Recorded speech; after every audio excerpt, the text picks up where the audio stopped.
Yeah. Is he gonna be like Larry, always late? I see you in the chat. Business is handled. Get your leftovers together. Get your turkey sandwich with your cranberry sauce together. It's time for a call-in show.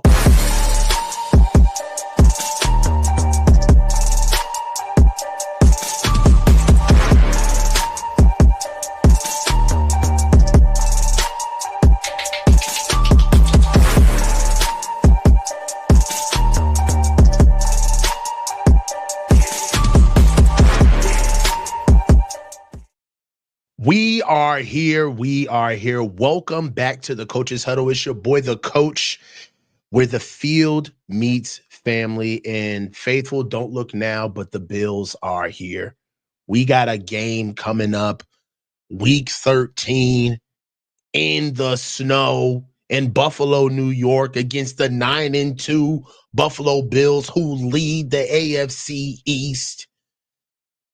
They're second in their conference in the AFC.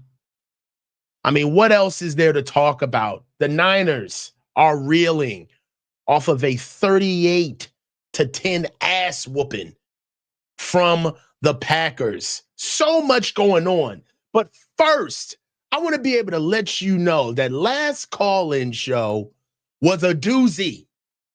Great call-in show. We had a couple of people call in and have some choice words for your boy and everybody who had to be on Kyle Shanahan's top. You know, there's some people out here who were giving some trash takes, talking about Kyle Shanahan, the best there ever was. Kyle Shanahan, the best there ever been. Kyle Shanahan, the best there ever will be. All of these people were in here having a conversation. But there was one man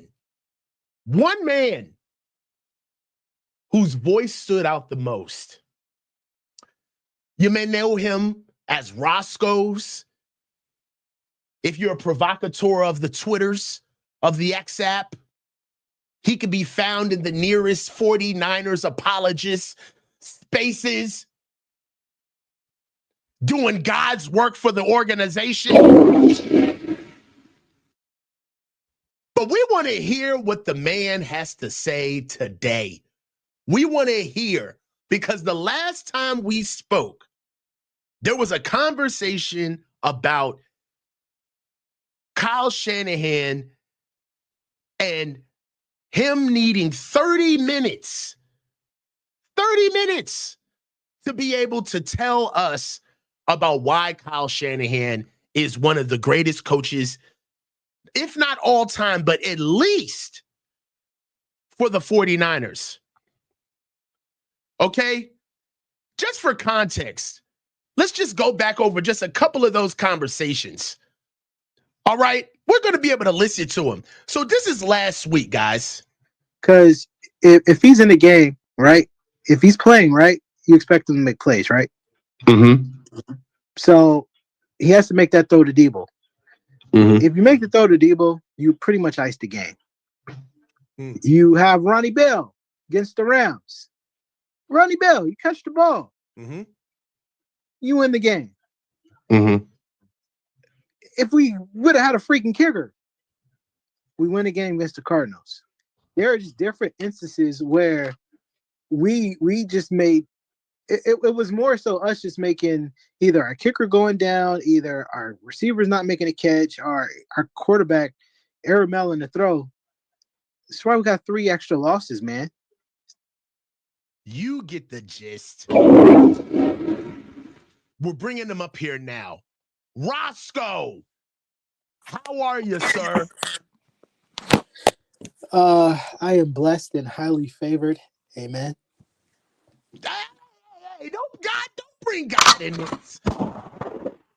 Don't try to get us to shoot you bail automatically. Don't come in here on your back. God don't got nothing to do with this conversation. Well, you asked me how I was doing. Okay, go. I want to hear what you got to say. The San Francisco 49ers before we played the Packers, Rosco, you had a lot to say. And to your credit, you said you would be back. Now you're back, sir. What do you have to say now? Oh, I mean, we lost. It was a poor performance. I mean, I didn't think Brandon Allen played bad. I think people like Debo and others let him down. I thought the defense actually played much better in the second half, but at the end of the day, the offense was putrid, and we lost. And I mean, it is what it is. The offensive line was terrible. But that doesn't not stop me from thinking that we're going to beat the Bills. Let's go, baby. Brock is back. We beat the Bills. Come on, Jaden. Throw the ball. There you go. Yeah, we're beating the Bills, bro.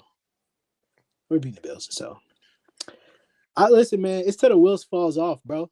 I'm going to always have belief in my team until the wheels fall off.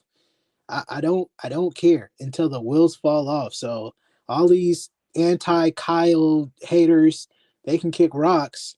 Because at the end of the day, I mean, I'm gonna keep rooting for my team. And I mean, if you're only, hey, Ben Johnson, the same guy who lost a double-digit lead in the NFC Championship, if we want to talk about it, I almost lost a double-digit lead last week. All I'm saying is, man, listen, the season hasn't gone the way it should, but we're still in the mix. A game out of first, gotta win tomorrow, and I feel like we are gonna win. So. If folks want to shoot me for that, hey, man, so be it. I'm rocking with my team until the wheels fall off because that's a fan. That's a real fan. You know what, Rosco? That was awesome. It really was. But I'm sorry, man. Access denied. We can't let that ride, bro. That is not the hell you were talking about last week, bro. I'm sorry, bro. I got to get at you, man. Talking about the offense. All right. So this offense, you look at the first drive of the game, okay? First drive of the game for the offense, we get 3 plays, 3 yards for 2 minutes and 41 seconds, okay? Kyle does not lean into the run game. The next drive, we get 3 plays, 3 yards, and 1 minute and 42 seconds. All right. 2 drives in, we got 6 plays, 6 yards, and less than 5 minutes of offense. What say you for your coach?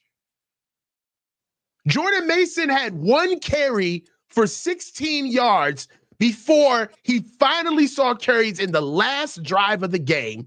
All right, where he ran the ball back to back. And he fumbled. Did he fumble? All right, okay, yeah. That's not the question, though. Hey, wait. The same Jordan Mason that fumbled in the question, red bro. Zone. Wait, don't the evade. The same Jordan Mason that fumbled in the red zone against the Cardinals. Don't evade. The same Jordan Mason that misses holes. Listen, bro. Jordan Mason is not hold on, wait a minute. And Christian McCaffrey is?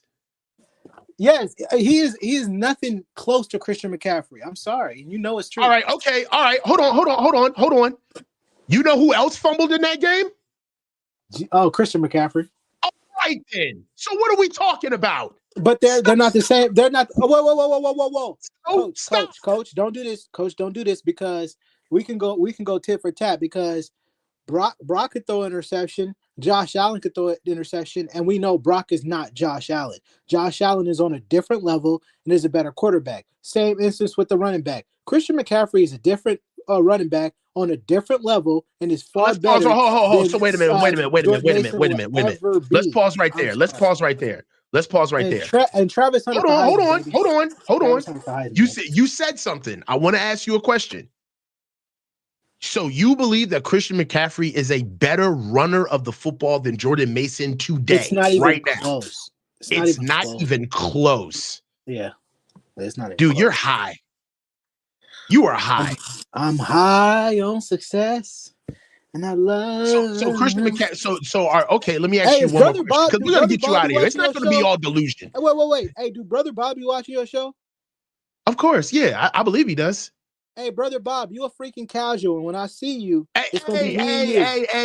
Hey. No, What did I mean do? we're gonna break Tell you bread. about That's what I coming. meant, bro. We're gonna We break are bread. not coming on my No, I platform. said we're gonna break bread and eat, bro. You All tripping? right, this You ain't think the I'm saying Source something Awards, crazy? man. All right, cool, man. We're gonna break bread and eat. I'm all right. gonna buy him some food and talk to him about Jesus. All right, yeah. All right, talk to him off. You got his Wait, number. can we talk about this week? Because the Niners winning this week.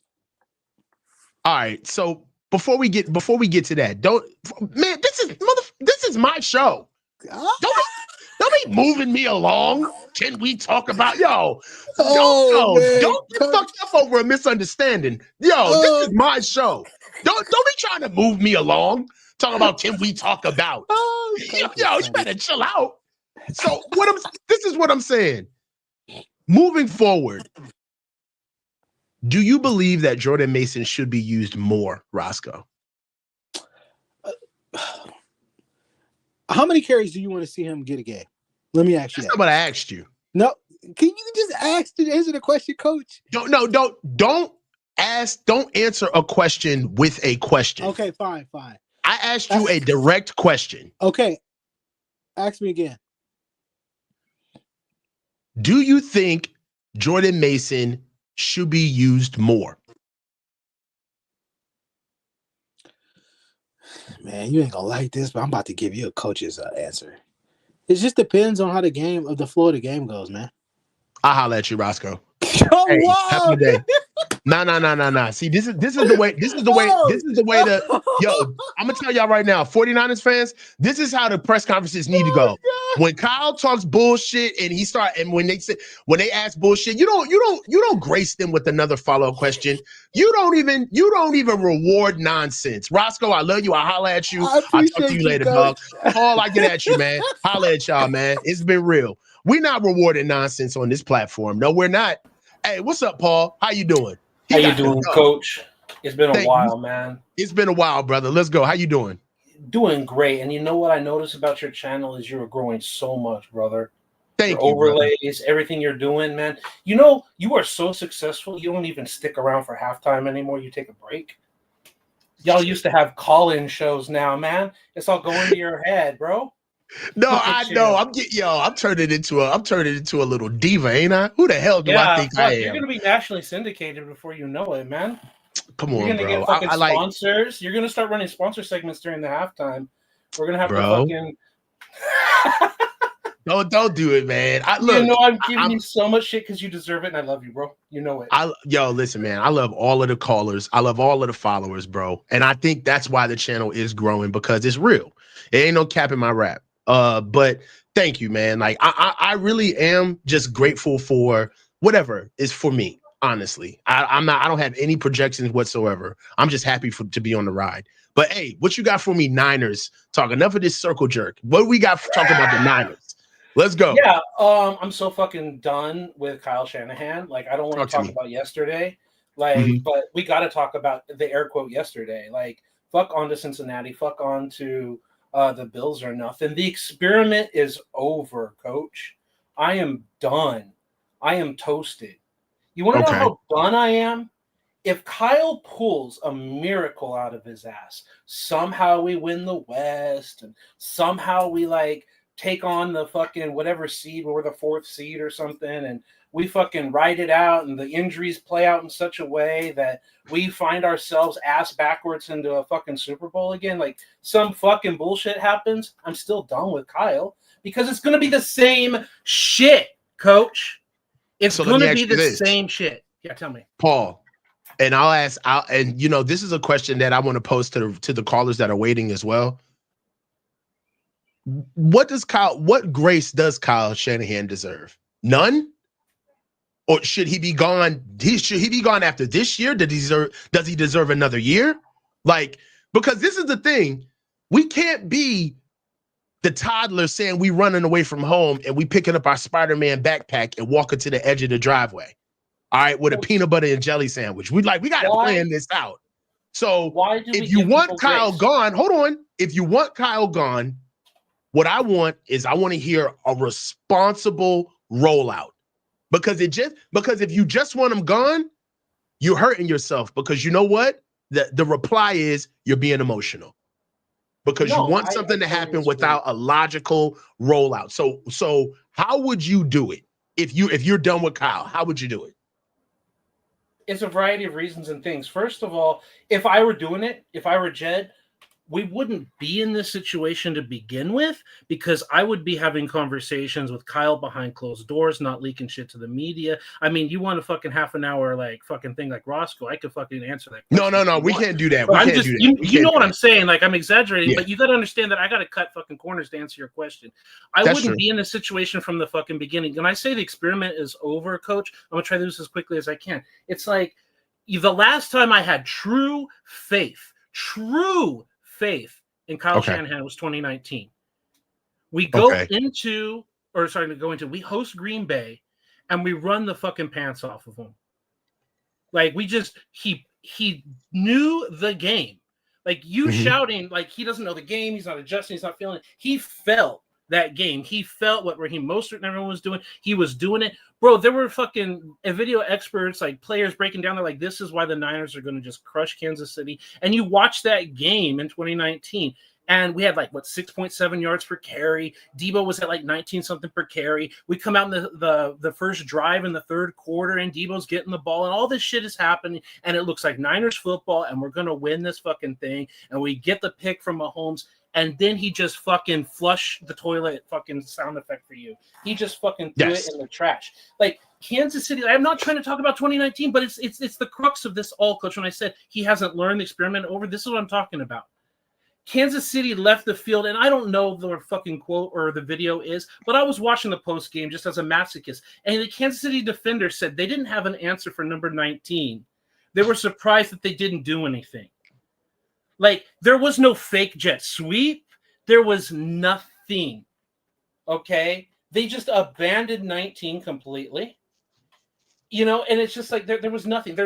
There's a thing where you have to learn and mature. So you asked this question about how much of a leash do we give? And I was trying to ask you, why do we give people a leash? We give people a leash, what they earn, in my opinion, they earn a leash because they show progress. Like his daddy, right? His daddy drafted Brian Greasy or whatever, and he found Jake Plummer, who was having an up and down career, and he was doing well. And you get me a quarterback and I can get going. And you know what? Daddy never did what Kyle does. Daddy understood. Daddy constantly had a top running game. I'll listen to your show. Okay, no. So let me answer your question, and we'll close with this. And then I'm gonna go ahead and get who's up next. I believe it's player 49, and then CJ. I'll answer your question. The reason why I'm not so gung ho to fire Kyle is because I'm looking at what I brought up to you in the beginning, which is a rollout, and I can't see a rollout that would be responsible, that would actually help the organization if we just fired him. As far as I'm concerned, him losing his job and walking away from this is a win for him, okay? We're the ones who get stuck with all those bad contracts. We're the one who signed an old Trent Williams and a hurt Brandon Ayuk, and we got to get Debo re-signed, and we got an aging George Kittle, and we got a Debo Samuel we got a CMC that we just paid, who's the number 1 running back in the league money wise, and then we doubled down. Like, if I'm Jed, you're sticking with this. You don't get to run away. On top of the fact is, when we get rid of him, if we did, let's say we got rid of him and we moved forward, what coach is going to take on these type of contracts with these players at this stage of their career? It's all about. It wouldn't help us. I would make Kyle sit with this mess if it was me. No, look, one thing is, if you do that, you still have to handcuff him. You can't allow him to continue to spiral this franchise down the drain. Look, when we traded for Trey Lance, or not traded for Trey Lance, but the pick that got Trey Lance, it was a bad trade before a selection was made. I could talk for 20 minutes about why it was an awful trade, but I am under the establishment. It was a terrible trade from the moment it was announced, regardless of who was selected. That's my personal thing. Hey, and that close me out. ruined 3 years. That ruined 3 years down the line. That bought him a leash. What are you going to do? So you said a rollout plan. Coach, there is no plan where we are going to come out squeaky clean next year or in 2 years with these contracts. You keep Kyle and we fall ass backwards and we go to the Super Bowl. We're not going to come out squeaky clean. And you're going to let him continue to put us in these situations. We had a 3-year thing where we were suffering with Trey Lance. We had multiple years like we're suffering now. We are going to suffer. If anything, you've got to find a young coach who has the right direction. That's what I said. It's about learning, Coach. Kyle has not shown progress. If you're not getting better, you're getting worse. So whatever you have to do, like, this isn't it. He is not learning. He is not getting better. Even if you ride the season out, you have to dismiss him like the Monday after the season is over. Like, that's it. You got like what we do next, we'll have that another call-in show. But I am done. And one thing I will say, and we'll close with this. Great call. But one thing you did say that got my mind right is that nobody's going to be squeaky clean out of this. Whatever plan there is, somebody's going to get hurt. Nobody's hands are clean in this. But hey, Paul, I love the call, bro. Hit me back when you get a chance. Yeah. All right, brother. All right. What's good, cuz? What's up, Coach? How you doing? I'm good, brother. How you doing? I'm good. It's been a minute. It's been a while, bro. How have you been, man?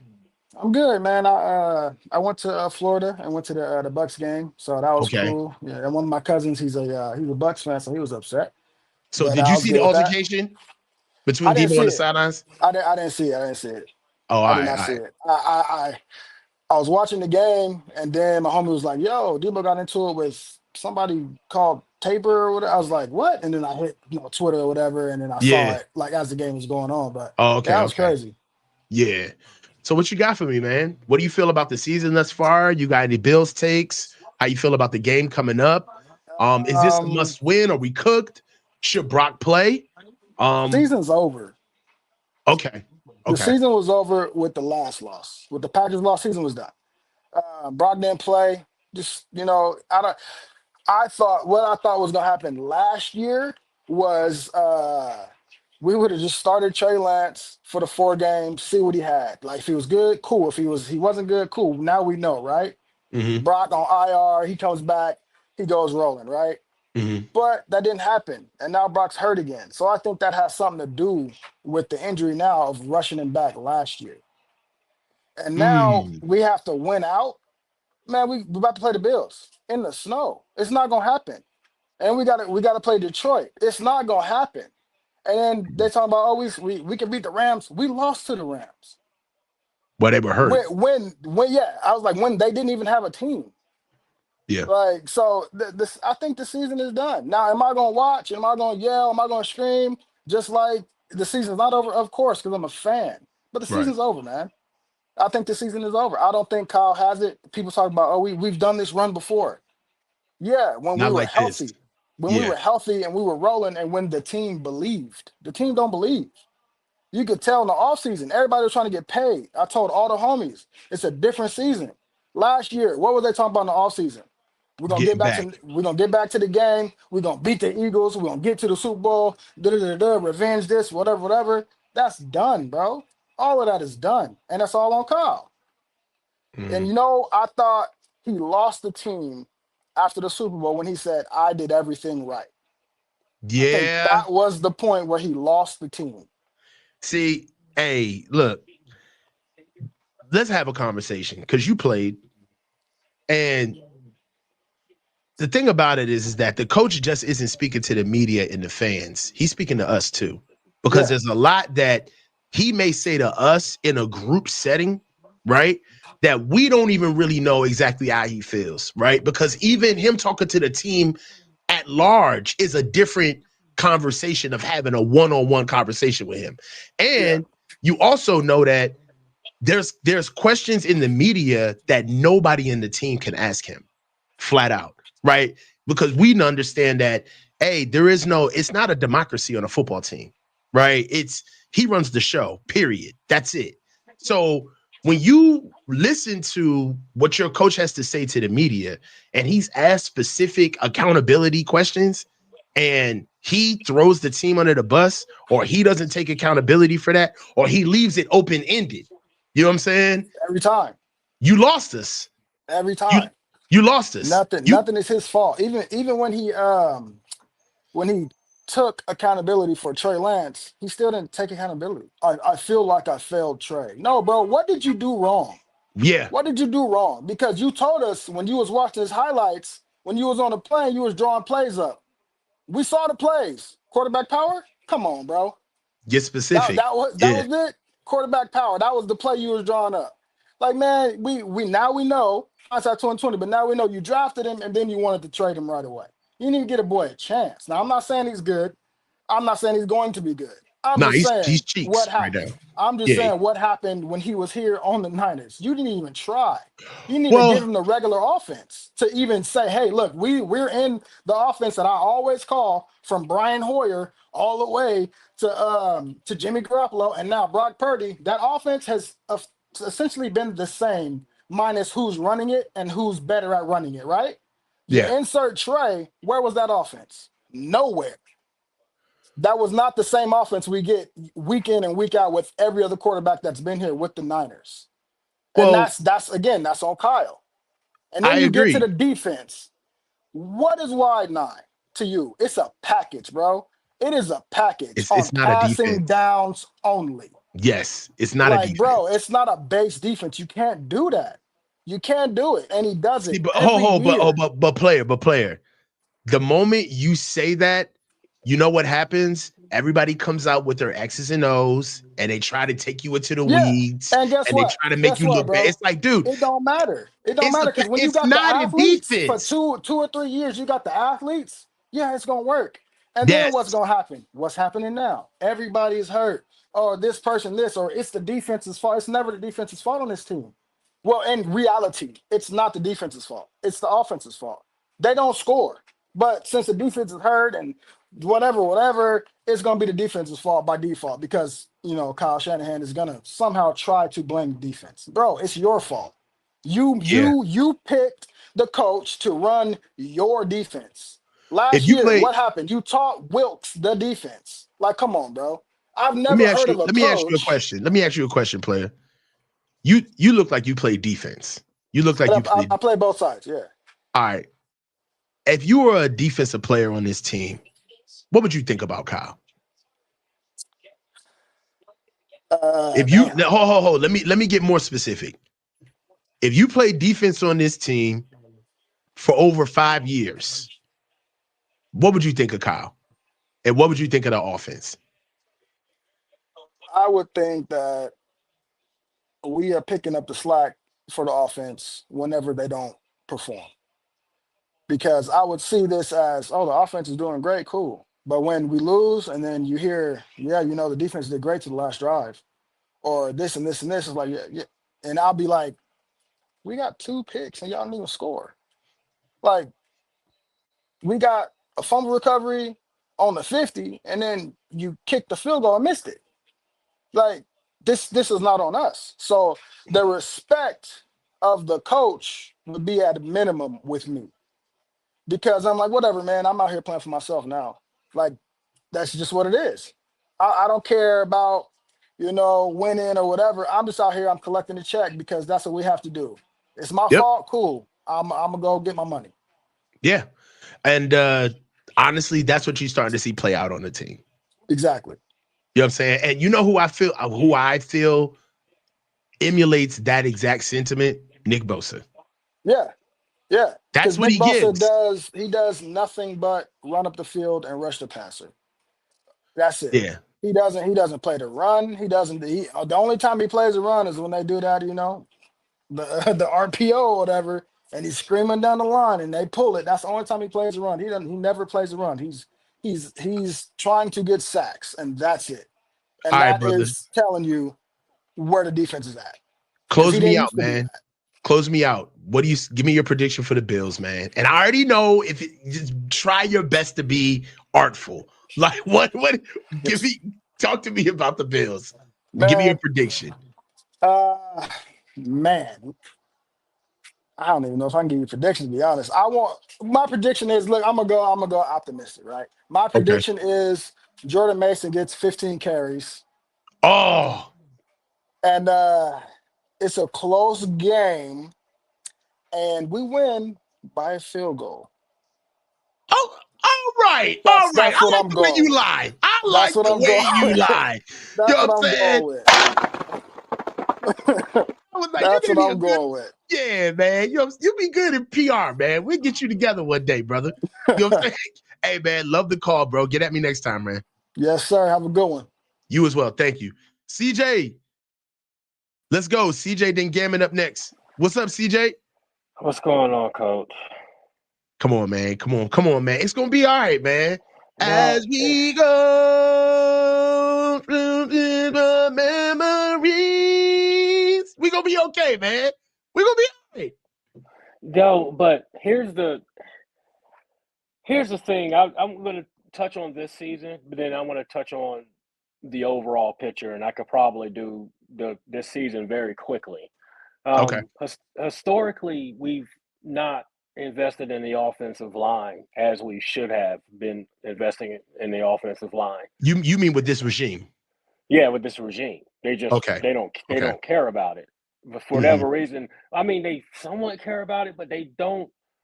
It ain't like but it's not like Detroit. It's not like Philadelphia. It ain't like how those organizations or like the way even Jim Harbaugh talks about, hey, he this is his first year as the coach of the Chargers, and what did he do? He got that alt dude. Yeah, And Joel. he just start right in the trenches. And this is the whole thing is, if your trenches are bad, man, everything is bad. It's hard to run. I'm looking at tape. I'm looking at Brendel missing his guy that he missed, the guy that he's the one making the tackle, and it's stuff like that. And you can interchange a different lineman's name and put them in that situation, and that situation repeats itself. Right. And so that's where I'm frustrated at with the team more than anything else from an offensive standpoint, because a lot of these plays, man, they just seem to be dead on arrival just because the trenches are bad. And then if you go, but what is surprising to me, what this regime was always focused on, even to our detriment in 2017, their first pick is a defensive lineman when it should have been Patrick Mahomes. Or, I mean, that's what it should have been. That's revisionist history, in my opinion. I'm just illustrating to the point, my point of what they focused on, which is the defensive line. And every year, what made this defensive line, I know the scheme is a package, and the last caller discussed it as a package, which I agree.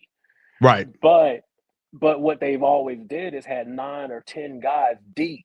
Like our rotation guys could go to other teams and be starters, and in a lot of cases. And they had you can interchange them like a Minahue or Arden Key. They could be an outside rusher, or you could put them in the inside. These versatile guys, and we had on the team. And it just seems like when I was looking at the offseason, I was like, man, it don't seem like we was doing very much with this defensive line at all. There's no depth.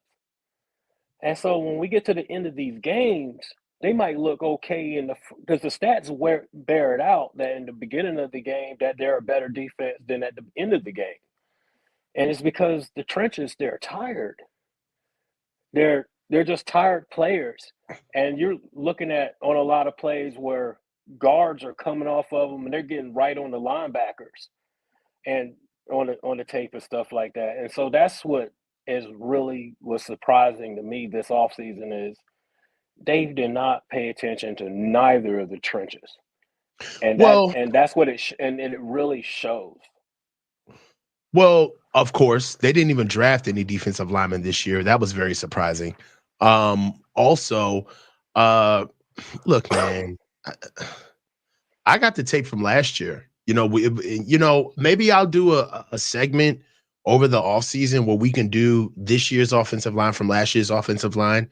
They're just as bad as they were last year. As a matter of fact, this year they're a little bit better, honestly. last year when Christian McCaffrey was running all over the place and being the offensive player of the year, that O-line was still trash. It's facts. Agreed. I mean, They were still yeah. But So the only thing about it is that we just had an embarrassment of riches at skill positions where we've had for a while the top 1 to 5 players in that skill set across the board on offense, and that is not the norm. That's unusual to have for a long time. And then when you have a guy like Kyle Shanahan, where a lot of his plays are bespoke, basically where he's basically trying to win a play with the mismatches that he has on the field. However, it's not necessarily a scheme, right? Like the vestiges of our offense don't rely on basic tenets of football, meaning like a 2-minute game or a 4-minute game or a 5-step drop back or a drop back passing game or audibles or the quarterback being able to call audibles or change audibles or tempo, being able to change the speed of our offense where every play isn't riddled with all of this pre-snap motion. All right. Like go ahead. Only thing I can say from this year to last year, and I'll say this is the same line, but teams are playing us differently. And if they know exactly what to key on our offense. Last season they didn't seem to have us read like they do this season. Like in a lot of games, it just seems like they know what's coming more so than any other time that I've ever watched this offense. And at that point, once teams are starting to figure out what you're trying to do and your smoke and mirrors or your scheme or however that you're attacking, at some point, your player has to be better than their player. And I just think that we've gotten away too long with the fact that our player in the trenches, especially on the offensive line, is just not better than their player. And it's only maybe at one position, and that's Trent Williams. And even this year, Trent Williams is starting to age out. So I would say that we got one above average offensive lineman instead of a great offensive lineman, and then 4 bad ones at this juncture. I wouldn't say Dominic Pooney is a bad offensive lineman. Well, but he's young, and so right. And that leads to a lot of unpredictable stuff. And he might end up being a good offensive lineman, but overall, I see him being a rookie. And, and that's just tough because like last. So give me your Bills prediction. We're probably gonna get drugged, man. Straight up, we're gonna get drugged. Probably like something like 38-10, 38-7. Damn. 38-17, something. You love that 38 number, Jesus. It's gonna. That's what I'm. Yeah, that's how many points I'm thinking the Bills are going to score, no matter what. Man, we're gonna get smacked on. We're gonna get smacked down like the Rock, man. All right, brother. Hey, CJ, I love the call, man. Please call in again, man. Thank you so much for your support, bro. No problem, man. Talk to you. Gamon, then Marcos. Gamon. Yes, sir. What's up, brother? I see you with the stingy brim. That's it. You know, just asking this the chat, you know, who is your favorite beat writer that covers the 49ers? And then also, too, another question for the chat. Who's been your favorite caller so far? If you could just put that in the comments, I would love to know. But listen, I got to get after you. Well, I love Dre. Dre, my guy. Dre, I'm going to tell you right now, Dre, you got to be on here for Dre. Dre, wow. I love it. Trey Wild. That he needs to change his name to that. But no, I want to attack you and everybody in the comments. Okay, everyone needs to apologize to Kyle Shanahan right now. Sure. Get on your X. Say I apologize. My game is regressing, sir. All right, and that's what I need everybody in here to do. Get up, grab a ladle, and drink the Kyle Shanahan Kool-Aid. It's red just like the 49ers. That's what I need everybody to do. My goodness. Disappointed in everybody. Fight me. Nah, all right. So look, tell me where you stand with the show, man. You know what I'm saying? Look, this is what I need to know. Again, a couple of things that are flying around where we need to be pragmatic. Kyle Shanahan deserves grace. All right. And I know that sounds crazy, but he does. He's done a lot. Okay. For the tenure that he's been here. I think that the fans and myself, all of us, just have a hard time stomaching us regressing to the mean because we've been so good for so long. But what's your after action plan with this season? How do you feel about the season thus far, and what's your after action plan? Honest to goodness, Kyle Shanahan has done a lot. It's crazy. You know, you look at it with the Philadelphia Eagles last year. I mean, there was even looking pretty bad for their head coach, even when they barely squeaked by against the Browns, and he's even yelling at his own fans. You know, but it wasn't good enough last season when the Eagles squeaked into the playoffs and then got the barn doors blown off of them by the Buccaneers.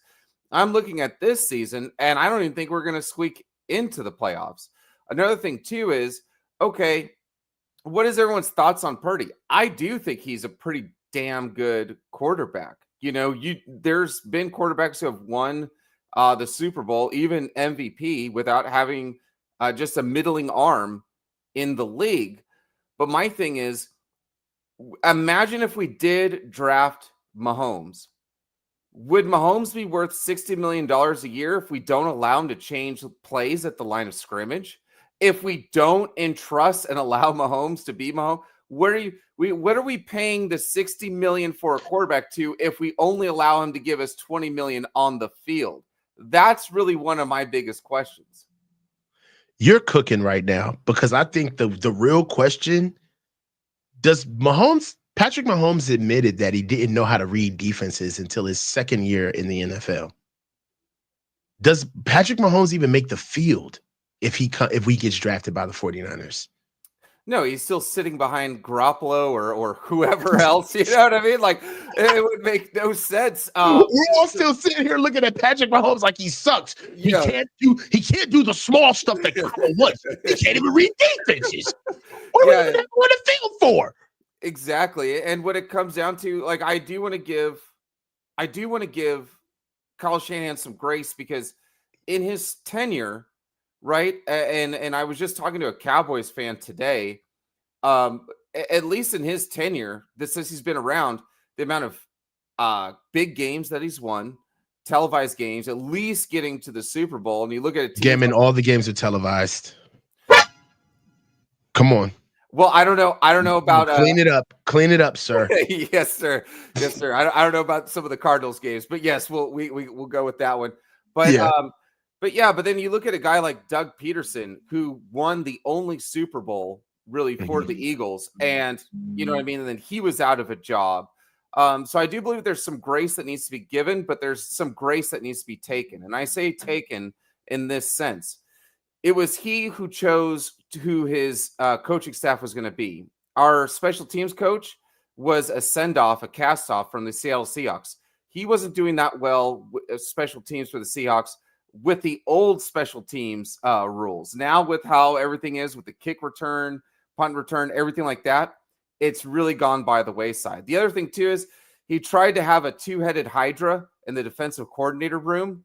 It's just not working. I don't know if it's the too many Chiefs, or you know what I mean? Like, if he thinks maybe, hey, pressure makes diamonds, but maybe it's just a little bit too much when a guy's still trying to learn his job. It took Saleh a couple years before we liked him. We were trying to run him out of town too.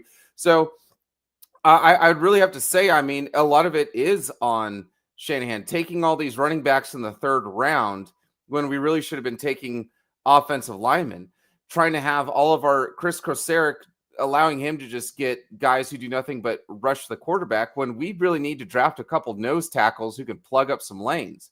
Maybe then allow some of our defensive ends to kind of get out there. Okay. All right. So look, here we go. I'm hearing a lot about Kyle Shanahan posthumously, right? Everything that he did in the past, the Trey Lance debacle, the multiple running backs, the not drafting guys during certain rounds, the missed guys during the draft, the free agent picks, the games, the plays. I get all of that. And this isn't for you, Gamon. This is for everyone moving forward. Mentioning what we all know does not help the situation. No. Right? What I want to hear is something we haven't heard before. So, what would you do with Kyle Shanahan moving forward, and what would you want to see that would make you feel good with calling him your head coach for next season and years to come? Yes. What needs to change? Yes, I think what needs to change is more delineation of power in the wheelhouse needs to go to John Lynch. Another thing too is, I'm not opposed to trading John Lynch for a couple of first round picks, bringing in a guy like Doug Peterson. There were so many times where I thought John Saleh he outcoached Kyle Shanahan. I think anything is open. But if I'm the owner of the 49ers, and that's really what's most important here, it's not about what I think. It's not about you think, what Jesse thinks. Let's just face the facts. He's probably going to end this season with another 5-year extension from our owner. That's probably what's really coming down. Well, he just got one 2 years ago. So he just got one. So I would be very surprised if he got an extension after this. I was being facetious. I was being funny. Exactly. But so really you're asserting that he just has too much power. I think it's too much for him to. He's got all these play calling duties. He's trying to help. I honestly believe behind the scenes, he's also trying to help run and groom the new defensive coordinator at the same time while he's trying to make a game plan on offense. And his passing offense, the plays that he has for that are not the greatest. I don't think that it's fooling anybody. He needs to relinquish some power back to the front office, and he needs to relinquish some power and say, Purdy, your biggest asset on this field is what's above the neck. And I'm going to give you, a handful of audibles that I know that you'll be able to memorize whatever personnel you have out there. And look, we've got nothing to lose. Let's just go see if we can be the 8-8 Giants who won the Super Bowl. You know what I mean? I'm gonna trust in you because I'm already telling everybody that you're the greatest thing since sliced bread, since pockets and pants. Look, kangaroos were born hopping. Let this kid hop into a new situation. Let him call an audible. Well, what could hurt right now? We've got a really bad passing play. Let's just audible into a run play. Give Mason the ball a little bit more. Let some of these older vets kind of rest and recuperate. See if these young guys can kind of give us their juice, their energy. That's what I got, Coach. I appreciate you, brother. Hey, man, Gamon, I love you all the way back, man. Talk to you later, man. Great show. Great call. Marcos. What's going on, Coach? You hear me? What's going on, brother? How you doing? I'm good, brother. I'm good, man. Just got done with my workout for the day. Okay. Got it in? Man. Got to get the steam out and all that. So I'm good. I'm feeling good now, man. Feeling good. How about you? All right, brother. I'm good, man. Feeling good. We're getting ready for this show tomorrow. I love these shows. This is the highlight of my week, man, talking to you guys. So what you got for me, man? How do you feel about the season thus far? Anything you got for the Bills? You think Brock Purdy should play? What you got for me? Honestly, right now, as the way I see the season right now, it's 1 foot in, 1 foot out right now. I feel like majority of the team is, I hate to say this, but some of them are pretty much out of the season, looking forward to next year, regroup. And then I feel like the young guys, all the young guys are somewhat carrying the team, I'm not excluding all the vets, Kittle is having a great year. Juwan Jennings, there's a few vets out there. They're not there for the bag, man. They want to compete. They want to make sure, like, hey, you know what? It's not over until it's over kind of mentality. So are you saying that the 49ers seem to have some guys that are making business decisions? Yeah, I would say so, man. That's sad to say. It's sad to say, this this What this have you seen?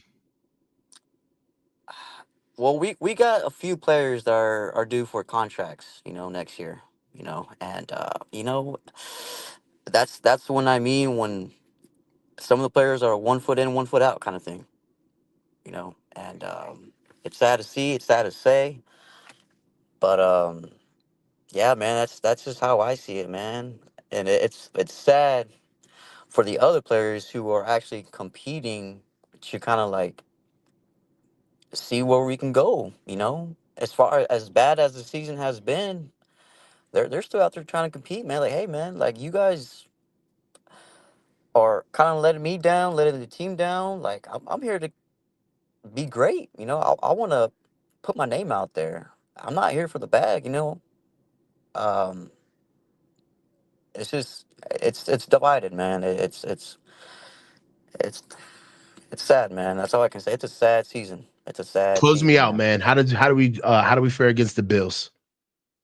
Right now, man, I can't tell you. I can't tell you. That's the rule of the show. You know, You know that. hey, You coach, can't come in here half stepping. coach, can I ask you something real quick? Go ahead. Let's just say, for the grace of God, we get in the playoffs, right? Let's just say we're on the wild card. We're on the wild Okay, card. yeah. There's 4 games, all right? Okay. I want to make. You're the coach of the team, Right. and you want to make a not a football standpoint, but like let's just say a reality standpoint for the team. You want to make these guys watch a movie before each playoff game. Which movies are you gonna make your men watch before each playoff game? To kind of like, like let's forget about football for a second. Let's look at a movie to uplift the team, coaches, you know, like I'm thinking I'll give you my four. I'll give you my four real quick. Okay. I'll give uh wild card, I'll throw in Hacksaw Ridge. Oh my God.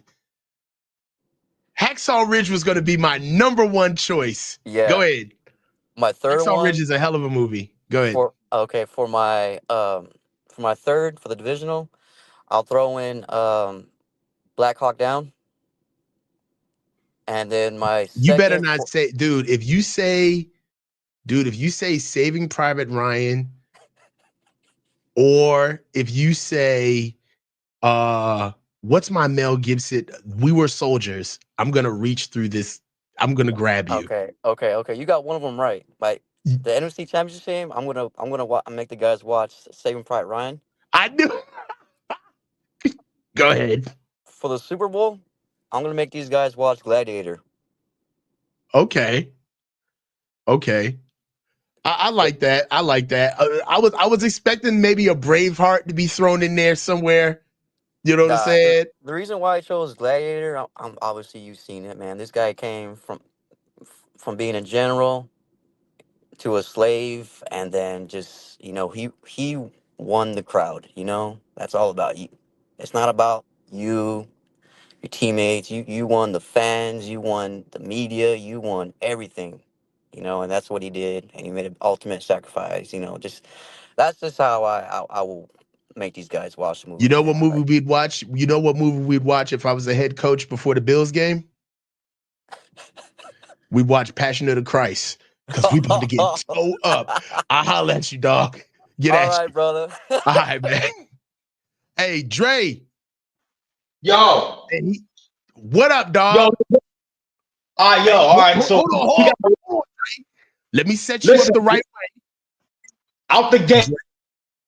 Dre, you as usual, people calling and talking about playoffs and they know the season is over. They're wasting time. Let's get to some substance. We're going to talk about the future, all right? Because we ain't got time to play games and you know what I mean, and bullshit. All right. So here's the reality, all right? Here's the reality, okay? Stop wasting damn time, callers. Go ahead, Kyle Dre. Shanahan is going nowhere. We know it. Hold on. Kyle Shanahan is going nowhere. We all know it. So let's stop having weeks and weeks calls about Kyle Shanahan. He's going to be here for a while. All right. Since he's going to be here, John Lynch eventually is going to leave. Probably. Look, I'm jumping straight into the future, right into the free agency. According to my research, Kyle, if you want to redeem yourself, you have to.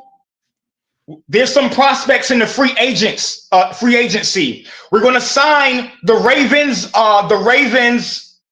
We're going to sign the Ravens offensive lineman.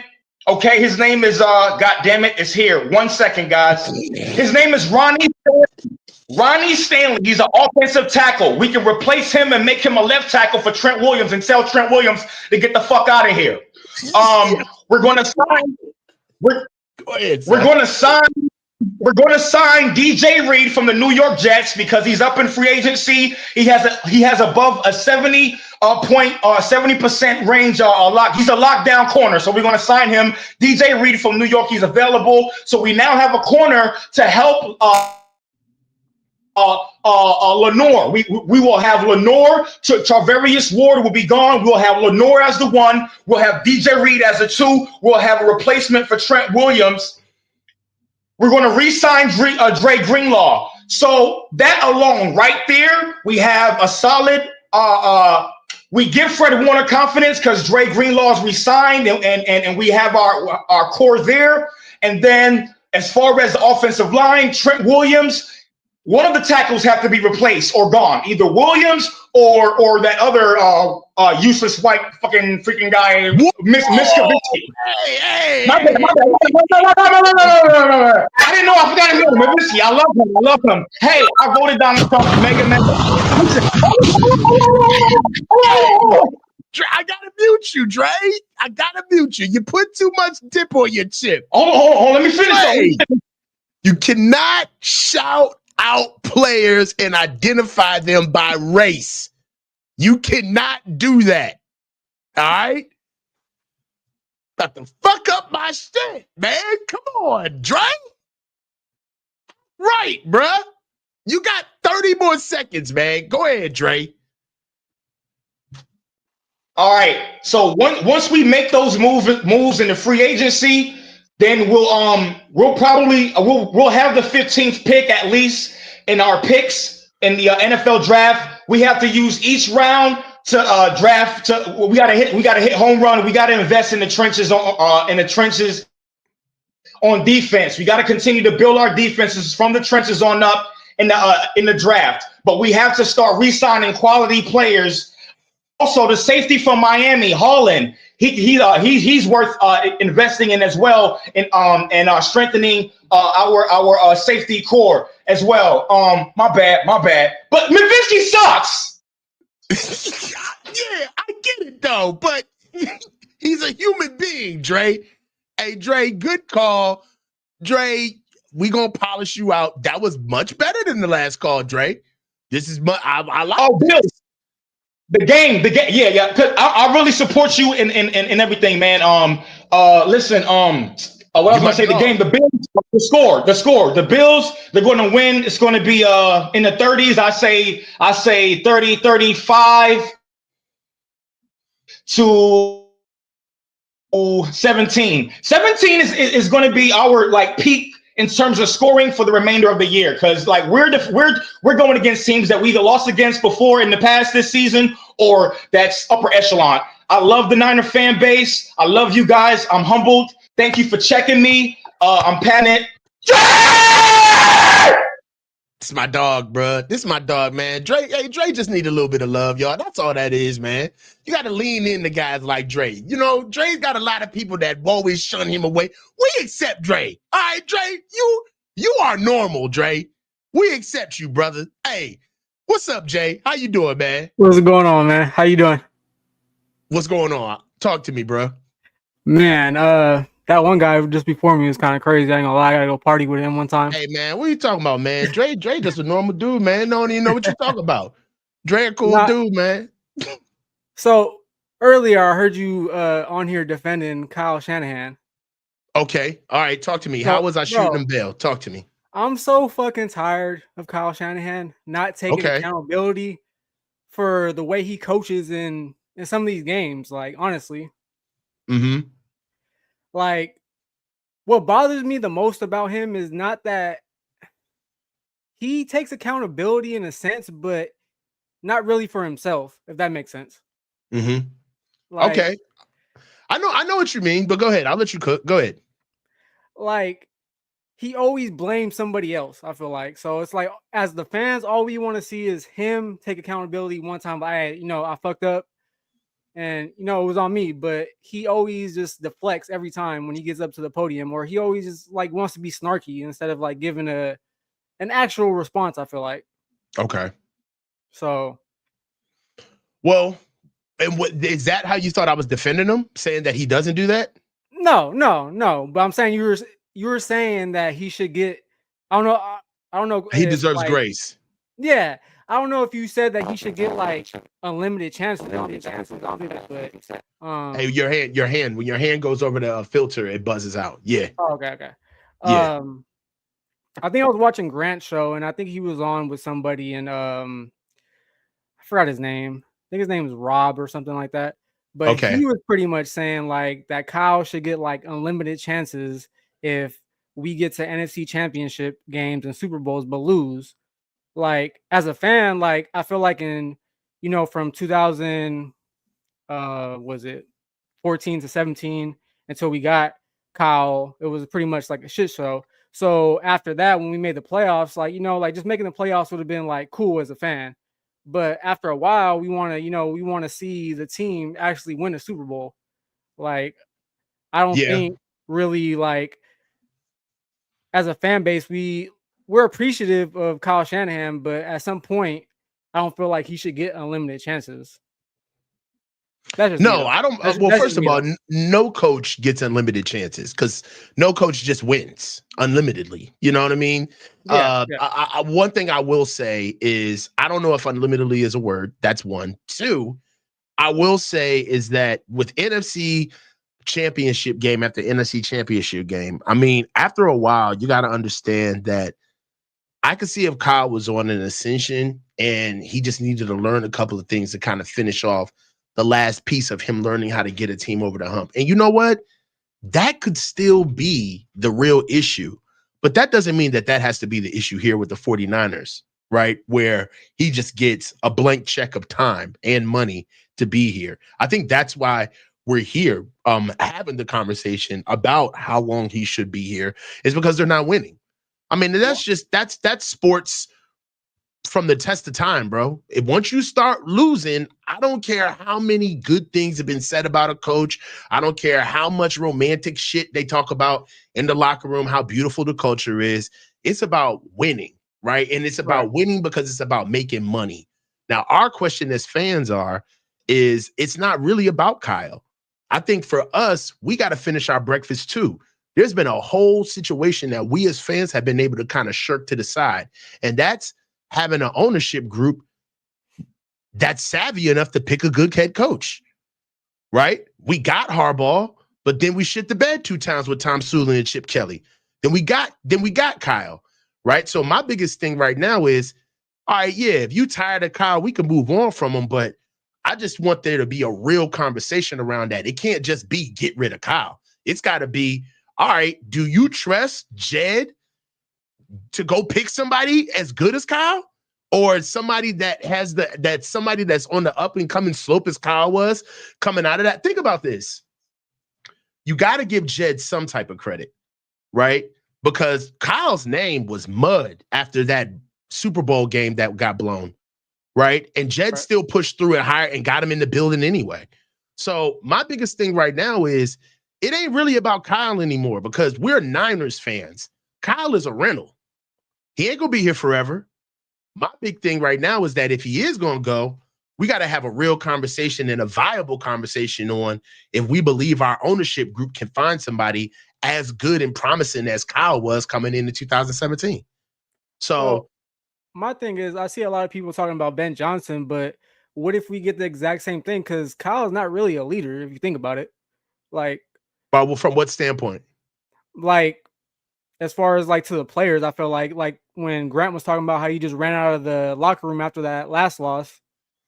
Like he really didn't like consult with the team. He just like, just went in there and then ran out. Mm-hmm. So what if we get the same person with Ben Johnson that we have with Kyle Shanahan, like the same issues? Like we really don't know if I'm pretty sure Dan Campbell's the heart and soul of that team. Yeah, but also I just feel that there's been a lot of success with the way Kyle has done things. And you can look at it from a lot of different perspectives. Some can say, hey, he needs a break. He built his culture. His voice has gone stale a little bit.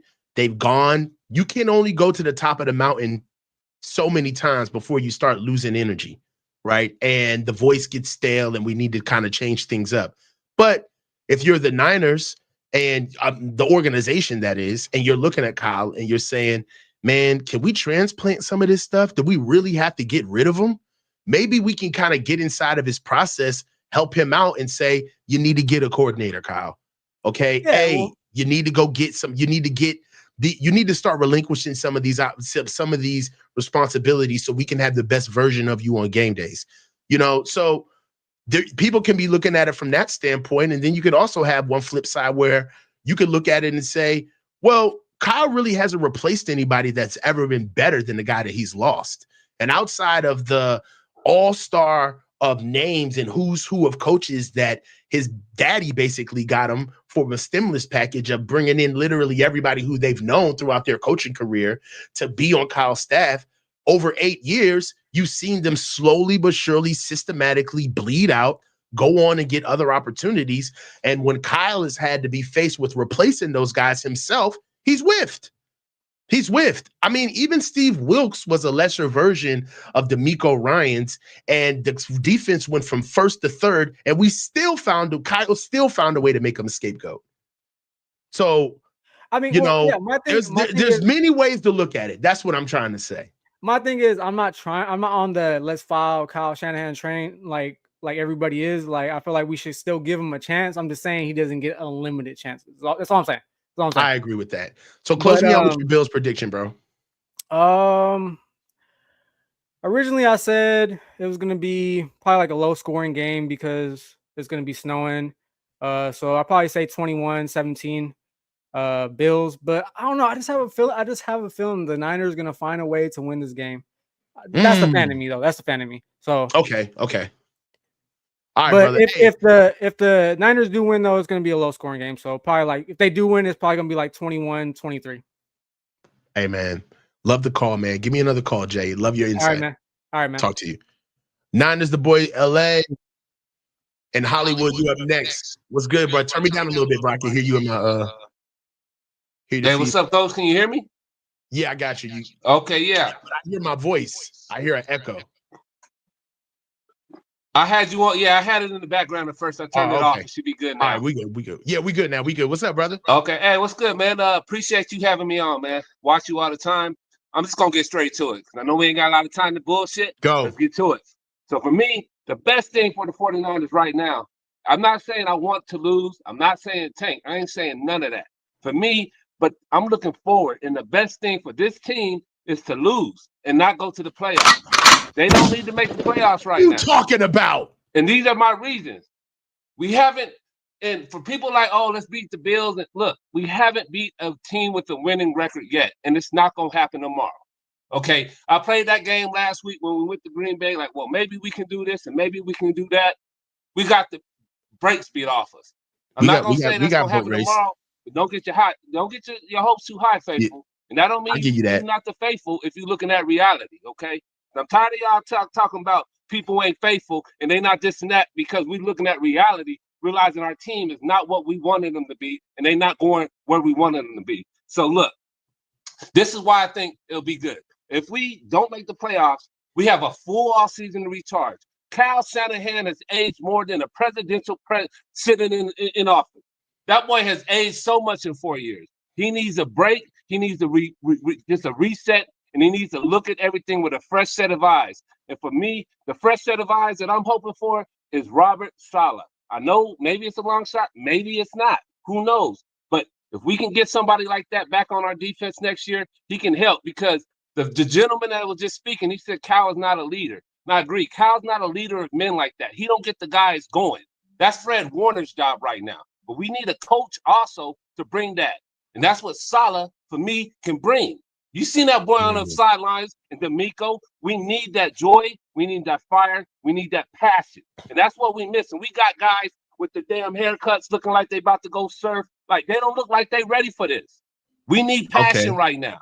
We need passion. So let me ask you a question. So you get high, you get Salah, you let go of the defensive coordinator, let go of special teams. And this, a lot of y'all not going to like, but you're going to have to let go of some dead weight. And that dead weight begins with Debo, Juice, Trent, and a few other players. But those are the main ones for me to name a few, because you got to get rid of Debo and you got to get rid of Juice. Exactly. It's got to happen. It's dead weight. We love the guy.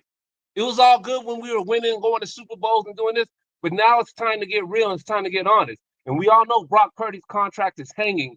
So with that being said, time to get rid of some of these guys. And look, I'm gonna say this too.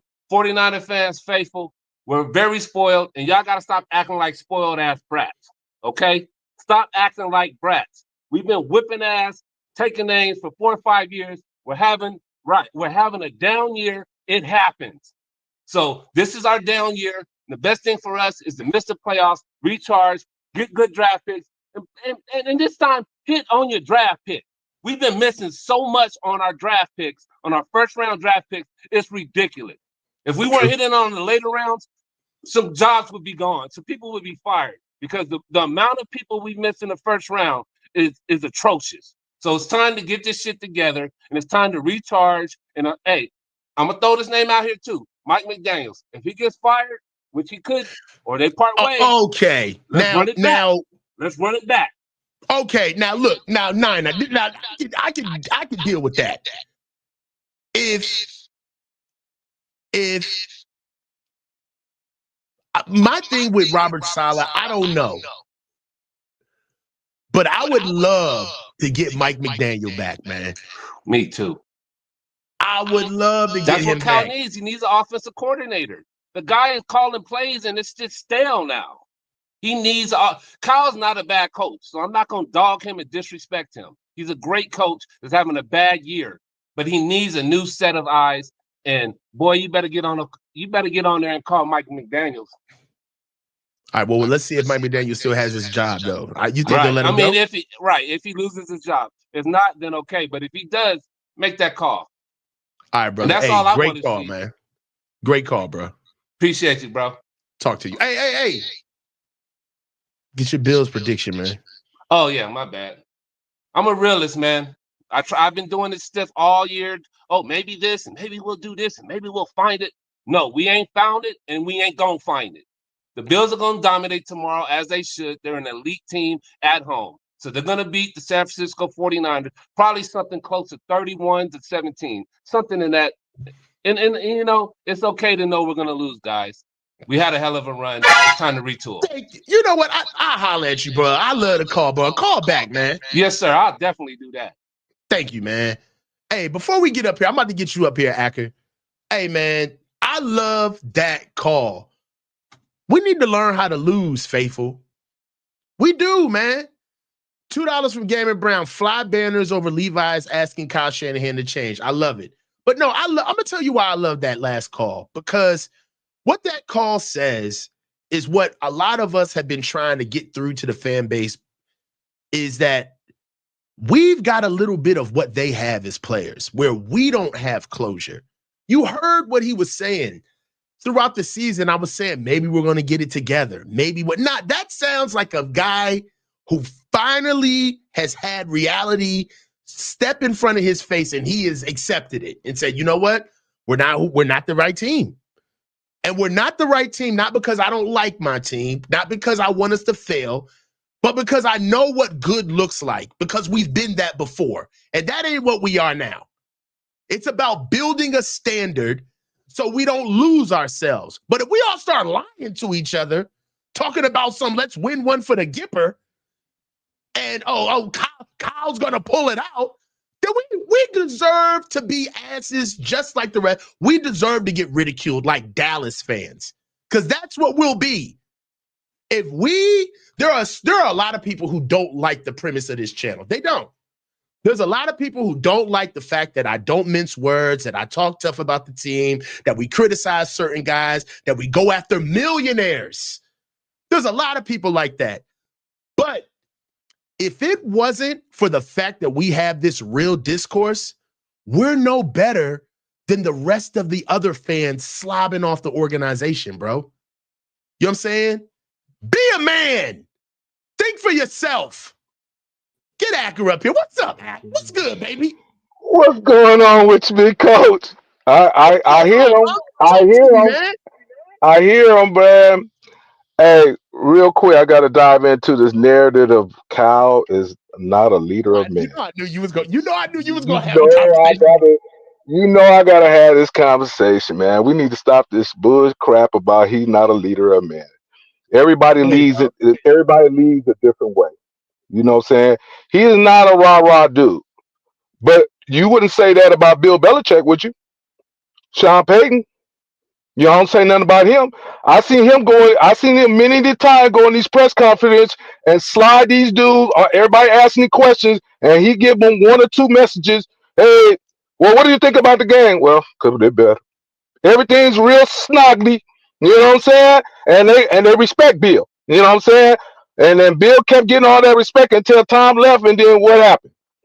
I'm just saying that everybody leads a different way. There's some things that Cal do need to change. I'm not gonna, shake my head like, oh, he's just the best of everything. No, he's not. There's some things he needs to change that he has to get better as. But let's keep it real. How I wanted to go about this next game is this. If we lose, and there's a good chance we will probably end up losing, but if we lose, the next games, he should just start playing the young dudes. Get Fred out of there.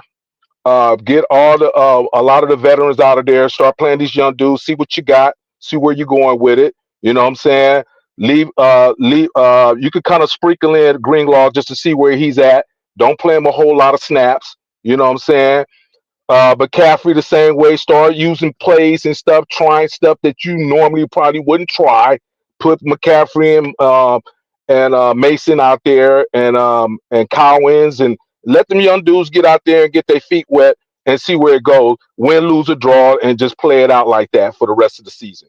No, we're not trying to tank. If we win with the young dudes, cool. That's a feather in that cap. If we don't, no love lost. Everybody see where we're going and what we're trying to do with the team. As far as things that Cal needs to do, first thing first, because the reason why we're in this position right now as it stands is because of special teams. That's the point blank situation. Special teams was the most, I would say, a good 70% of the reason of the losses that we incurred that we should have won. And he needs to go fire the special team coach, get him up out of here, and go look for someone. Go look for someone that got some credibility. Don't want Robert Saleh back up in here because we already ran that course. Ran this course. I'd rather try to be honest with you. I like the Jets coach. He used to be a Niner. Ubrick. I would like to try him. They know him. He's been in. He's a Bay Area guy. I think I would like to try that situation. There's a couple other people that we could probably look into, but that too. Grable. Yeah, Grable. I like Grable too. And there's a few other ones out there. The other thing I'm kind of like on the fence with, but I would look into maybe either one giving John Lynch a little bit more power over who we pick and how we go about it, or just get rid of him altogether so Kyle don't have nobody to run to in the sense of, hey man, I like this guy. And then, because I think it's hard for John Lynch to say no when the person that brought you in is Kyle, in a sense. You know what I'm saying? Like, you know what I'm saying? Like, I brought you I brought you in, bro. So you gonna tell me no? It's kind of hard. You know what I'm saying? So it's not only kind of hard, it's kind of by design, if you think about it. Yeah, it is. And I like John Lynch. And if I see, we'll see how this draft plans out. But I don't want to see what I don't want to see is unless it's just an extraordinary offensive player that we just cannot pass. I always believe you get the best person in the draft. I do believe that. But in this case, I want to get linemen, offensive linemen, defensive linemen. I don't care, but that's what we need. We need to protect Brock first. And let's get off this thing about Brock getting 50, 60,000, 60 million. Nah. He need to be in that 40, 45 range. That's where I'm willing to pay. Okay. Right. You know what I'm saying? So we'll have a little bit of wiggle room to do a lot more stuff that we need to patch up. You know what I'm saying? We need to go out there and go get DJ Jones from back and bring him back into the building. You know what I'm saying? There's a couple other, you know what I'm saying? I don't know why they didn't. You know what? The one thing I wish we would have did when we had a chance, when we could have picked up some people, is I wish they would have brought Calais Campbell.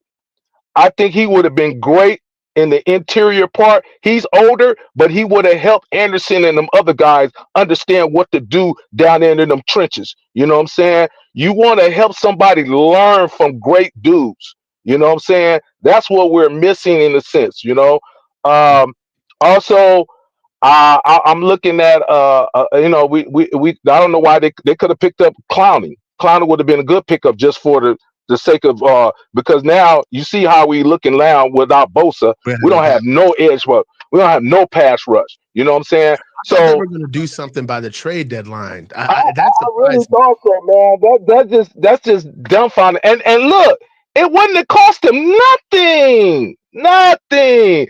A lot of stuff. Even with what's your guy from the dude from New England that Atlanta ended up getting for like a 5th rounder. Yeah, I know you say, hey, we would have had to pay him down the line, but I a 5th round pick and they got that dude. I was like, man, this crazy. But one thing I'll say is this. One thing I'll add to us seemingly not kind of pulling the trigger on guys. That's a two-way street, right? We can always want a guy, but a guy's got to want to here. And in my opinion, in years past, the Niners was just a sexy spot to come to because we were hot, we were young, we're one of the most physical teams in the league. And a lot of times, you kind of take for granted when you get guys that just say, hey, man, I'll go over there. I'll go to the Niners, And now you're starting to see guys kind of make business decisions where a guy like a Daniel Jones, the Niners had heavy interest in Daniel Jones. You're starting to see guys. Think so? Yeah, it was reported. I'm like, well, look, you know that friend you got that act like he don't like big women. And you be like, be trying to fake like he don't like them jokes. Like, man, you like them jokes, man. Stop, dog. Every time I turn around, I see you with them jokes, man. Stop. Right. Kyle in mid and those middle of the pack quarterbacks, man. You know he liked them. You can't stay away from the middle of the pack quarterbacks. Yeah. He want to make something out of nothing. You know what I'm saying? Chasing for the mid quarterbacks, baby. He gonna get them quarterbacks. So look, man, that's Kyle, man. Every time I see a mid quarterback up for grabs, I'm side-eyeing Kyle like, hey, man, I know you in their DMs, dog. Stop acting like you ain't over there for them. You know you like them mid boys. Stop. You like them little closet monsters. Stop acting like you don't like them rough jokes. Stop. Who he is, man. He is who he is. And he's going to play the shadow. But, you know what I'm saying? But he look, I'm willing to, like how everybody's trying to play it down, like, oh, they need to get rid of Kyle. And I'm with you, bro. And because anytime you make a decision like that, you got to know where you're at. You got to know where you're going. You know what I'm saying? And so he ain't nobody just to throw away to the side unless you going big game hunting. You know what I'm saying? And even though your boy over there in Detroit, yeah, he's looking for the next phenomenon. But look what Detroit has. They have everything just about. They're loaded. So now this dude's gonna be coming in kind of with scraps. Is he that type of dude? I mean, because Kyle built it up from the ground up. Whatever you could say about him, he built it from the ground up, bro. And he got us here. And so I'm willing to roll it out. I'm willing to roll it out for me. I'm willing to give him 2 to 3 more years. And if it doesn't look like it's going anywhere, then okay, I'm willing to make a move. But other than that, because I believe this, I don't care what coach it is, even Tomlinson, you know, he just been making it to the playoffs. You know what I'm saying? And he ain't did nothing. He ain't sniffed the Super Bowl in a while, even in the AFC. You know what I'm saying? I'll close with this. I'm giving Kyle 2 years and 1 playoff win. If he doesn't give me that in 2 years, then he's done. I can roll with that. And real quickly, before I give my little soliloquy on the Buffalo game, hey, when you talk about jumping off of Debo, I know everybody want to jump off of Debo, and that, you know, I get it. But at the same time, you better look at them books. Yeah. You know what I'm saying? While you over there running your mouth, hey, you better look at them books first, bro. He's overpaid. You know, them books, you know, the best you can do right now with Debo, even though he is where he at, is you're gonna have to ask him to readjust that contract and maybe slide unless somebody gonna take it on, which I doubt. You're gonna have to just make him readjust that contract for another year or two before you're able to bounce off him, because that's just what it is. You know what I'm saying? Because if you try to get rid of him now, I think it's gonna be 30 million or something on the books or something like that. It's some crazy number, bro. Nope. So nope, you know, nope. What is it? Cap hit is 12.2 mil. If they no, give him you're now, right. No, yeah, that's what I thought, bro. Nope. You're right. Next Yeah, year, okay. if they get rid of him next year, Debo Samuel's cap hit is 28.2. God. That's what I'm trying to tell you. So everybody over there running their mouth, they're not looking at them books, bro. You know what I'm saying? So it doesn't make any sense. So you're gonna just have to ride that out. This dude, man. You know, you got to ride that out, ask him to adjust his contracts, which I know he'll be willing to do, and you got to ride it out for 2 years. I mean, you come on, man. You had D4 and he wasn't even playing, and you was riding, cooking them books for a long time. So don't act like this ain't never happened. So 28 per for no fucking receiver. you know what I'm saying? You know, hey, it was a great move when it was there, and now it's a bad news how it look. I mean, you know, you got to go with the punches, man. bro. Get into the You know what Bills. I'm You got saying? Hollywood and not the Empire. Come on, man. Get into So the Bills, look, man. man, you know what? I'm still a Niner faithful. You know what I'm saying? I'm gonna look at it. I'm gonna see if we can squeak one out, maybe 23-20, because it's gonna be bad weather. Maybe it ain't. I mean, I know Josh Allen can throw. You know, maybe we slow him. Maybe the weather slow him down, and everybody's got to run the ball, and that's gonna be Kyle, because the Buffalo is they can't be run upon real bad if you put your nose down, your feet in the dirt, and run the damn ball. They can be run upon. They not elite like that. You know what I'm saying? And maybe Agreed. that weather kind of help us out. So you know, I'm being the Niner faithful, man. I'm gonna say 23-20. Maybe we edge it out somehow, some way. And if we don't, we lose by 15 or 20. It is what it is. You know what I'm saying? But I'm gonna run with that 23-20, man. I appreciate you, coach, man. I'm out, bro. You, my man. Talk to you, Act. All right, let's get this last super chat in. Hollywood, you up next, and I'm gonna close out with Niner Empire DMV. 49ers fan for life, $9.99. Thank you. That Bill Belichick take was horrible. Bill was a 6-time champion when Tom left. Kyle is the head coach. He made these hires that aren't working. Enough of the excuses. I'll give it to you. Yeah, I understand that as well. Hollywood, what's good? You ready for me, bro? Here we go. We're gonna go into the unknown. Right, okay. Nah. The camera was off. I'm like, man, we don't want to have no Uncle Shay Shay moment. Make sure we straight. What's good? What's good, cuz, man? How you doing, bro? Man, not too bad, man. We're gonna keep it moving, you know. Hey, we 10 toes down, so that's all we're gonna ask for. Hey, man, ain't no other way to be. Oh yeah, man. You know. So what you got coming up for this one, man? How you feel about it thus far? Man, we're probably gonna get our head beat in tomorrow, you know. Right. Just realistically. If we don't run the ball 40, 45 times, we can forget about it. And if Jordan Mason don't have at least 15 carries, we're gonna get took to the woodshed. You know, just enough of the plan. My thing is, you know, we have all these, you know, we can do this, we can do that. But if you're not using the tools that's in this shed, what difference does it make? Can't get the job done. I mean, we got the leading rusher up in the first few weeks of the season, sitting on the sideline, can't get a carry, and we struggling. And another thing that caught me, that most callers we've been talking about, defense. We're a defensively led team. This whole last 4 or 5 years, we have been a defensively led team, but we have the offensive genius. But nobody never thinks about that. And this has been killing me. Like, we're a defensive led team. I think, what's different about this year from years past? I don't think that people are realizing that that it's supposed to be the offense this year, with as much as that's happened to the defense. It's supposed to be on the O this year. Everybody back for the O, bro. Before Brandon Ayuk went down, they had their full slate. Everybody came back. Who did we go into the Super Bowl with on offense that wasn't supposed to be back this year? Nobody. They all came back, right? And we started the defense already knowing that we were going to be a sum of all parts. Huff wasn't going to be back. Jair Brown was going to be a rookie coming in struggling. We still had to figure out what we were going to do at slot. Then Mooney had to come back. We also knew that Dre Greenlaw was gone.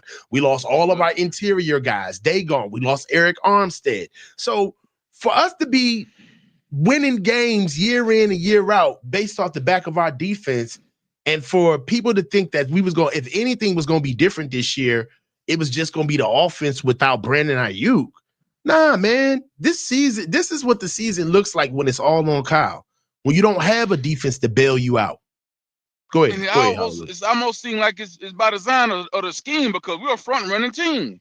And we're a front-running team because we got to rely on our defense to hold teams, because we're not going to score a whole lot of points. The games that we score 30+, we have defensive touchdowns and 2 or 3 turnovers usually. Yep. Other than that, 17 and we done. Hey, you know what we were averaging before we got Christian McCaffrey 2 years ago? We was averaging 19 points as an offense before we picked up CMC. He bailed us out, man. I'm telling you. And then for context, we got another wrinkle in the offense by adding Brock Purdy. People don't, we don't realize that, man. When you add somebody like Christian McCaffrey into your offense with what we already have, it's not that the offense is so good. It's that the offense it's not that the offense is so good that they better than the league. It's that the league hasn't caught up yet, right? You inject the guy into the middle of the year. Nobody knows how you're going to use this guy. Nobody knows what type of groupings or personnel groupings we're going to see off of this guy. And it creates a whole new wrinkle that basically is going to have to take the league months to catch up to. And those are the teams that give a damn, who are good enough to need to know. Okay. And then we finally find a team that gets our GOAT at the end of the year, and everybody says it's the last game. It wasn't the last game. We finally got caught up with. Last season, they did the same thing. This time, the new wrinkle was Brock Purdy.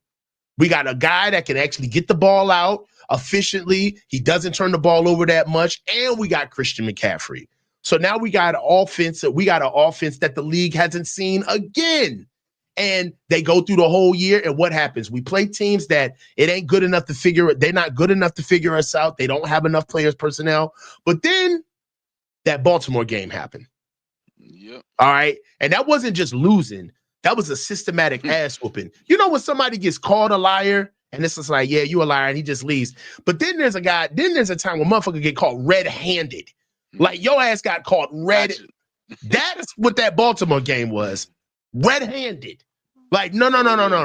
You're gonna have to come with something else. And in my opinion, they're gonna have to come with something else on offense. Because defensively, they just don't. I think the most talented part of this team really has been that defense. The fact that we've had waves of defensive linemen that can come in and come out. Our backups, service guys that are coming in and only playing 30 snaps for us are ex-first round picks, ex-second round picks who are supposed to be tip of the spear guys on other teams that have come in for us. On defense, man, we have definitely done it. We've done it from having homegrown talent. We've drafted well on defense, on top of traded well on defense. Who finds a Charles Omenihu or a Sam Ebukam? You know what I'm saying? That we've done a lot on defense. So in my opinion, I think that the offense, the only difference between offense is that they don't got BA and they're older. In my opinion, they're older and they don't have BA. That's why they're struggling. I mean, it's just a systematic thing. I mean, it Yeah. ain't about schemes, you know. It's about X and O. We're gonna line up and we're gonna give it to you. You know what I mean? We so finesse now. We gotta take somebody and hit them in the mouth. You know, I don't understand, man. You got this workhorse, but you got to use them. You don't play Jordan Mason. You got to play these rookies. Best player available. I mean, I know you got your buddies and stuff, but you can't play that, man. It's a ball game. I mean, we here to win. You know. Yeah. Like I think they're just trying to sell tickets out the name on the back of the jersey. You know. And now I'm starting to believe some of that talk about, you know, he played favorites and stuff, man. And that's what's been killing us. And me, I'm tired of Kyle. You know, he can walk out into this year. I wouldn't care because you've had the teams. You know, who's done less with more? That's true. Who's done less with more? True. I mean, I just, you know, call a spade where I'm from. I mean, what you gonna get next? Oh, we losing now. We losing the last 4 or 5 years with the best roster. What difference does it make? You know, I'd rather go with somebody that's gonna make, you know, like somebody said something about Mike Tomlin. Mike Tomlin ain't had this kind of squad. Yeah, he had this kind of squad. Even dealing with Big, you know, they kept Big Ben for a little too long. You know, Mike made it happen with Kenny Pickett. Mike made it happen. They went in with Russell Wilson. So hey, so you can't say hey Mike wins. You say what you want, but he win with an old Ben anything. Roethlisberger, he still ain't had a losing season. You know, so he had this kind of Come on squad. now. Like, you know, I tell people all the time. I mean, I'm not scared to lose. We were losing before Kyle came, and we're losing now. So what's the difference to me? You know, I'm tired of it. I mean, if you're gonna put up or shut up, that's my thing. You know, I give you one more season next year, and if we looking like we're looking now, and something don't change, you don't start putting the best players on the field, you can keep it moving, man. I mean, you done ran its course. That'll be 9 seasons, man, and we ain't got it done. He didn't get it done last year. It's probably not gonna happen. But I give him the benefit of the doubt. Presidents don't get longer than 8 years, man. Oh no, so look, it's for a reason. Yeah, exactly. Hey man, close me out. How you feel about the Bills game, Hollywood? Man, it's gonna be ugly out there. I'm gonna say we're gonna probably lose, man. I'm gonna say 28-3.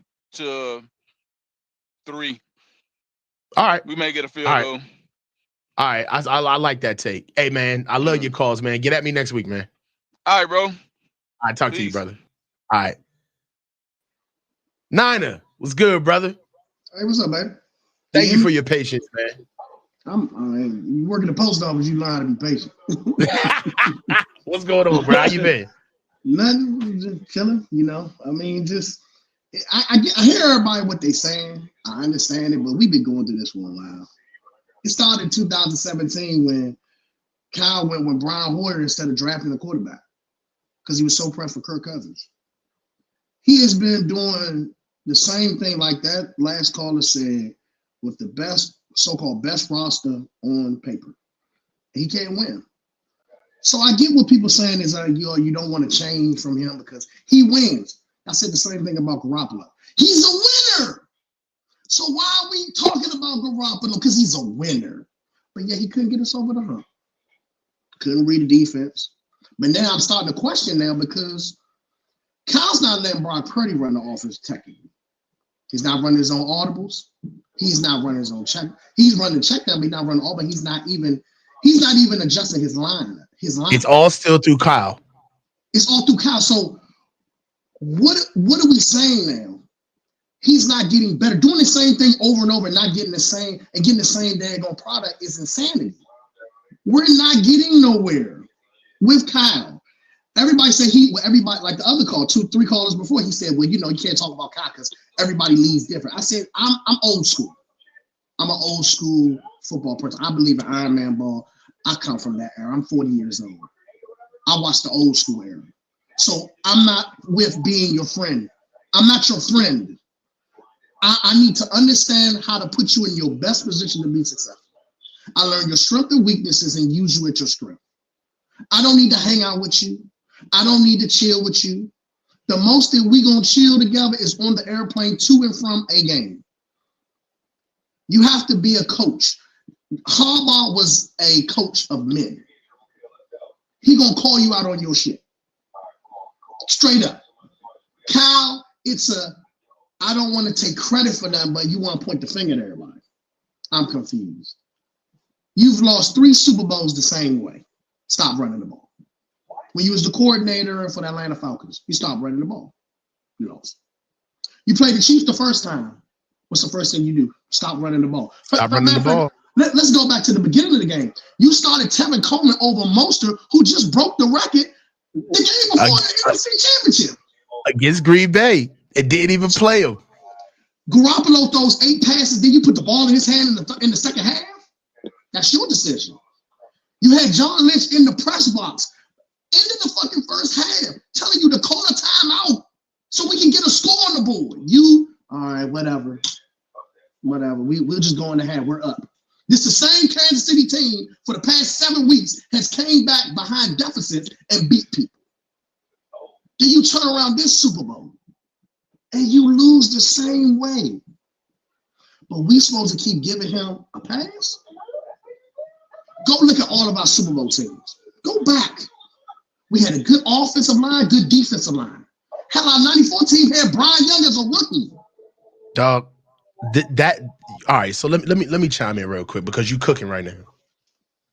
What kills me is how we've let this dude come in here and sell us magic beans, all right, and never produce. Like, I could see if we were like the Eagles and we had never won before, and we get a coach in here trying to tell us exactly what winning is about, right? Exactly. I could see, you know what I mean? Like, I could see if we were like the Seahawks and Pete Carroll comes in and he's like, no, we got to do things this way. I know you guys have a storied history, but you've never been this far before. I'm trying to show you guys something different. We almost have loyalty to Kyle as if we've never been to championships or don't even have the standard. Like, we have given him so many chances for him to show us how to do it his way. And we know how to do it our way 5 times. We know how to do it our way. And the fact that we have always had a remarkable trenches. I'm on the offensive line and on the defensive line. The Niners always bring the trenches, no matter what. We got trenches. Harbaugh, the trenches. We dominated the trenches on both sides of the ball. It don't matter who you got at quarterback when you got the trenches on tap. Guys, it's time for us either. If he gonna be here, it's time for him to start adopting some of the things that we do well. And that's what I would love for the Yorks to do. They need bring in Scott McCloughan. Whoever you got to bring in that knows the Niner way, bring them in here so they can assess Kyle. Coach, what did you just say? You just said it what I've been saying for years. I want you to do it the 49er way. Jerry Rice talked about it in the 80s and the 90s. Joe Montana talked about it in the 80s and the 90s. Steve Young talked about it. Everybody talks about it. We are not doing it the 49er way. We've always had an offensive lineman. We've always had good D lineman. We've always had a great tight end. I can go all the way back. Let's go back. Brent Clark, Brent Jones, Eric Johnson, Vernon Davis, Delaney Walker. We've always had a line. We've always had backs. Chris Doman, Danny Stubblefield, John Engelberg. We can go down there. Charles Haley. Dog, when is the last time we've done it with one back? Thank you. Never. Never. We always have a running back by committee. Garrison Hurst, Terry Kirby, Paul Smith. Ricky Wallace, dog. What are we doing? That's what I'm saying. It's Kyle. People have to understand that Kyle is a narcissist. He's ego driven.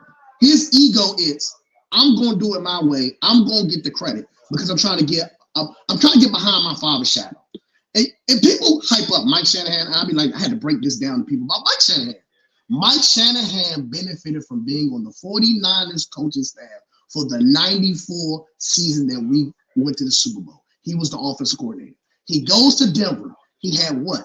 A veteran quarterback, John Elway. He had an O-line. He drafted maybe 1 or 2 O-linemen, but he established his line. He already had veterans in place. He brought Ed McCaffrey with him. So he had Ross Smith. He had Shannon Sharp. Terrell Davis. Look at all the people he had around him. He had a veteran team already ready to go. John Elway was a seasoned vet. He won 2 Super Bowls. After that, what did he do? Wait a minute. Hold on. We gotta get at this because I hear a lot of this. John Elway is one of the greatest prospects and football players to ever play the game. Let's get that out the way. And before John Elway even heard of Mike Shanahan, he was already doing his thing with Dan Reeves. So let's come on, dog. By the time Dan had gotten those Super Bowls, he still was airing the ball out. But that's one of the things that I'll tell you about this offense that I feel like by the offense's cap is because they built this offense off of a franchise that had already had a lot of those dogs and those pieces in the building already. So Mike Shanahan didn't have to go back and spend all of this money to get a Mark Schlereth and to get all of these guys on the offensive line over there. Another thing about it too with this team is that the model for this offense is a 30-plus-year-old quarterback with a rocket arm, because that's what John Elway was. Yes. All right. So, at the very least, it's not Kirk Cousins. No. So why were we so pressed to get it? So why were we so pressed to get Kirk Cousins in 2017? And then the fact that you were so pressed with him that you neglected looking at Deshaun Watson and Mahomes? And Kyle didn't even develop Kirk Cousins. Sean McVay did. Thank you. So why are you taking credit for some? How is McVay supposed to be your understudy, but yet he didn't win a Super Bowl more than you, once a Super Bowl already? So we got to look at stuff. Like the way we playing this year, I agree with another caller. We have to accept the fact that this is 2020 all over again. Think about it. We lost to the Chiefs. What happened that year after? It was COVID year, injuries. Everybody got injured at the Jet Stadium. We had all our D linemen out. Nick Bosa went out. Solomon Thomas went out. All these people got injured. Quarterback Jimmy Garoppolo got hurt. Everybody, it was injury prone all the way through. So what happened? Yeah. Exactly. So, and that's what I'm saying. So now you're going through it again. People just accept what the 49ers, what Kyle Smith tried to do, and they accept it. They don't look at the hidden meaning of stuff. Brandon Ayuk was in the doghouse 3 years ago. Then he struggles to get his contract. Gets his contract, he's not playing the same. Why? Let's look at it. Why was he not playing the same? He wasn't playing with the same energy. Hair wasn't done. His whole mannerism was off. See now look. See now, this is only a cultural thing that you can bring up and I can bring up that would sound like bullshit, but I hate to pull the black card, but that's a real thing. Like when you are not taking care of your personal appearance as a man with a lot of hair, as a black man, is that not a telltale sign of stress or depression or like, bro, you got to get a retwist, bro. His new growth was crazy, was it not? He was old, bro. I was like, oh my God, Brandon, you're a millionaire. Go get your hair done. He coming in, you saw the walk-ins into the game. He just not there. It's like it was so much going on this year. People had to understand that a lot of people weren't happy. Looking at all the signings that we did, you gave Christian McCaffrey an extension because you knew he was hurt. That's why you gave it to him, and that's why I agree. That's why Trent Williams. I said it before we got Trent Williams. I said, go get Tristan Wirth. No, you traded DeForest Buckner for a pick and got Javon Kinlaw. What is Javon Kinlaw doing now? Nothing. He's a rotational D lineman for the Jets. But we could have had Tristan Wirth already in the building. No, you let the Buccaneers, which Tom Brady went to the Buccaneers that year, and what did they do? They solidified the line. Everybody in the league is getting better, and you're not. You keep doing the running back tour. Kyle, you cannot do the running back tour. People will figure you out. You're not the smartest man in the room no more. People have figured out that Debo is a schemed player. He is Percy Harvin 2.0. You scheme him open. He not no route runner. That's why I wanted DK Metcalf. People was like, why you want DK Metcalf? Because he is T.O. 2.0, and that's what we needed in our offense. Somebody that can take the top off the daggone defense. But instead, you tripping. I'm sorry, I gotta get you now. You tripping. I love DK Metcalf is not no T.O. 2.0 my ass. He got DK the body. T.O. one of the best receivers to ever play the game, dog. And he is, but you can. But look at DK and our offense compared to C.O. He could, and with Brandon Ayuk, who you gonna cover? That's true, but look, this is my main thing. Again, and I gotta get you, Nana. I gotta get you. All of that is awesome, and you're right. I agree with you. Give me an after-action report. What are the next steps? Give me the lessons learned. How do we move forward? I'm giving you 90 seconds. Go ahead. The only way you move forward is you're gonna have to reevaluate your offensive line, D line. You're gonna have to in the draft line and really take your due diligence and draft your O lineman. We focused on D line for almost 7-8 years. O lineman need to be the main focal point. We have to protect our quarterback.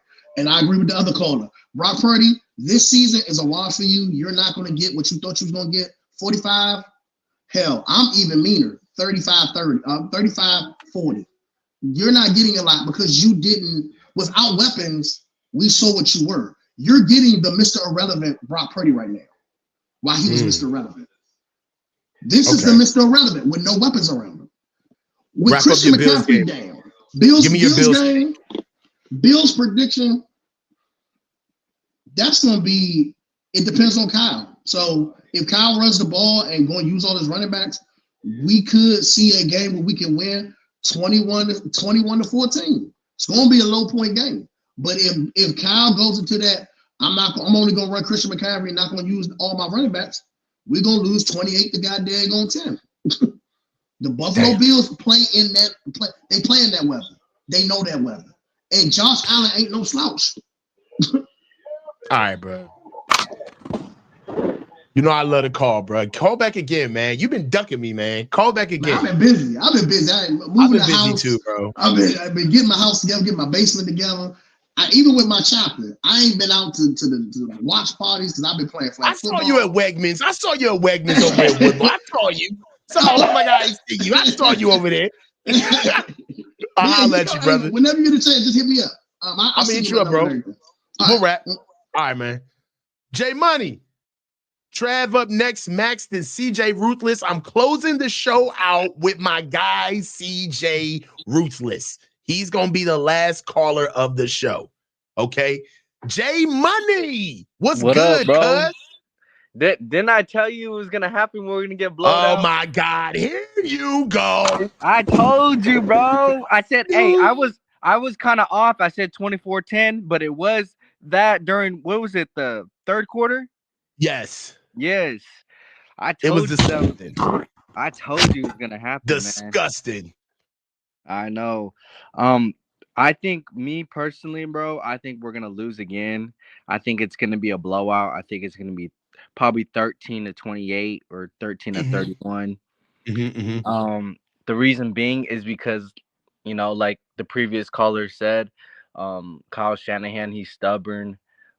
He refuses to run the ball with Gorindo and Jordan Mason. I just don't get why he doesn't want to use Jordan Mason, man. Does he not want him to get paid?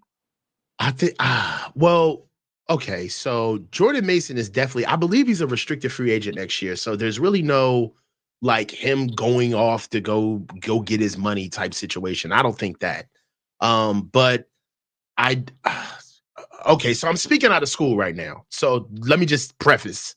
So I'm talking out of my ass. But Christian McCaffrey got a shitload of money over this offseason. And not only did he get a shitload of money, but he was already the highest paid running back in the league. And for a fact, the Niners just said, hold my beer, and gave him more money to make him even more highly paid. And I think that in order for you to do that, you know, ownership isn't stupid. I think that they saw that and they saw the request, and the real elephant in the room wasn't necessarily, hey, you know, does he deserve the money? But the elephant in the room was like, yo, we being strong-armed right now. He's approaching 30. We just lost the Super Bowl. He had he was offensive player of the year, but it just seems a little bit coincidental that now that he wants money after us losing the Super Bowl, and right when he starts losing guaranteed money, it kind of feels like he's double dipping right now. So you got to understand what you think that conversation encompassed with with Kyle and the organization, and how much hat in hand wringing he probably did to get that money to Christian. Then compile it with Christian having injuries, which doesn't look good. And I'm sure conversations were asked about, the timeline of Christian being hurt versus when they paid him, and how much overlap there was with that. And you've got to be able to kill that if you're Kyle. And then on top of it, we're losing. So we're losing. And now that we're losing, when Christian comes back, as far as ownership is concerned, this is a major piece to the team, not only in raw numbers and production, but money that's about to be added back on the team. And we need to see a response. And I think that Kyle is up. He's between a rock and a hard place right now, because the last thing that he wants is for the season to get away from him. And what I mean by that is that, man, Kyle could fuck around and give Jordan Mason 15 to 20 carries, and Jordan Mason could bury Christian McCaffrey production-wise. Sure. And he could have the entire fan base and anybody with eyes looking at him like there's no way in hell that Christian is better runner than Jordan Mason. And Kyle does not want that, because that makes him look very bad. So I believe that there's a lot of reasons why Jordan Mason isn't getting the carries that he deserves. So that's just my take on it. My thing is, I think we're really screwed and fucked, man, because what you have to realize too is BA is not going to be the same. Didn't he tore his MCL and then his ACL, right? Yeah, it's bloody. He's not going to come back the same, bro. They're going to have to trade him next year and how? Let him play it out. Let him get some yards, show him off a little bit, and then they're going to have to do something with him, man, because they're going to play his ass.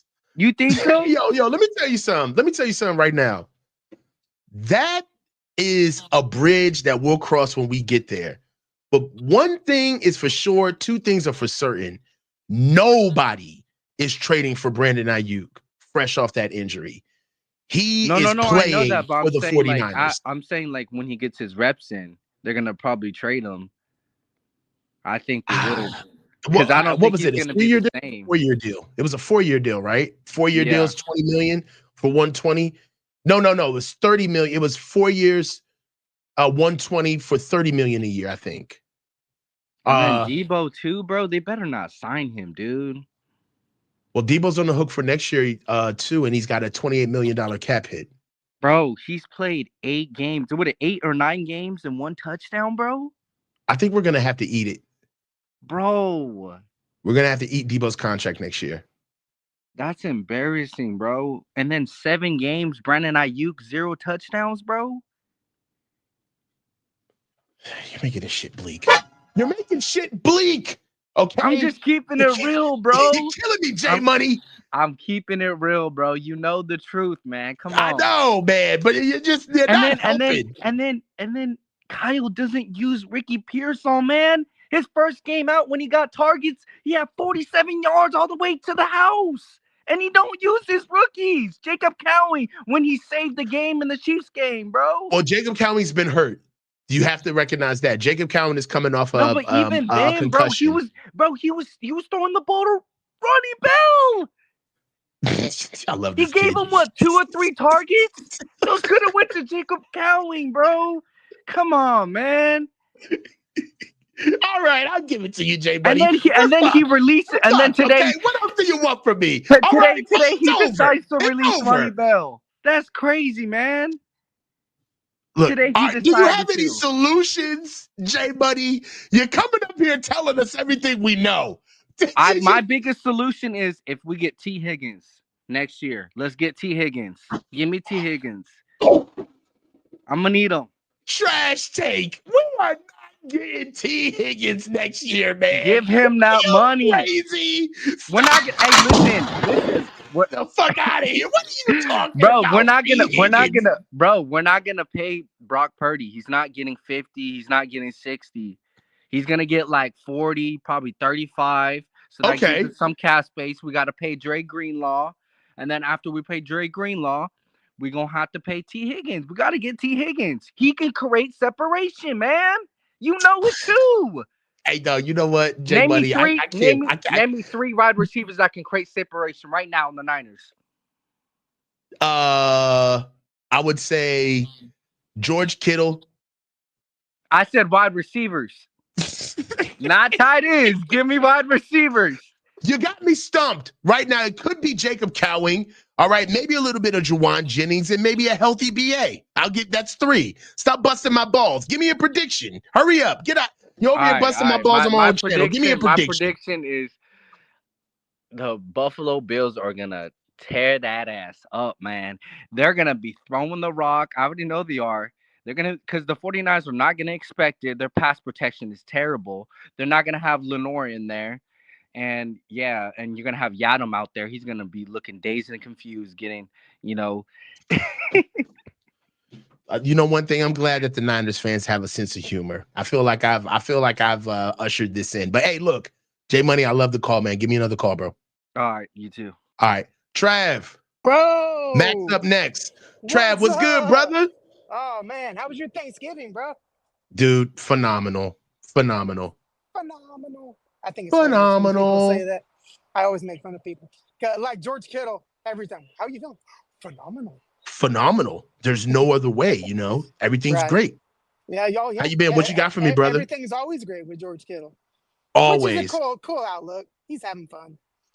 What do you got for me, brother? Bro, I'm just gonna start with the prediction. They're gonna blow us out. They're gonna dog walk us.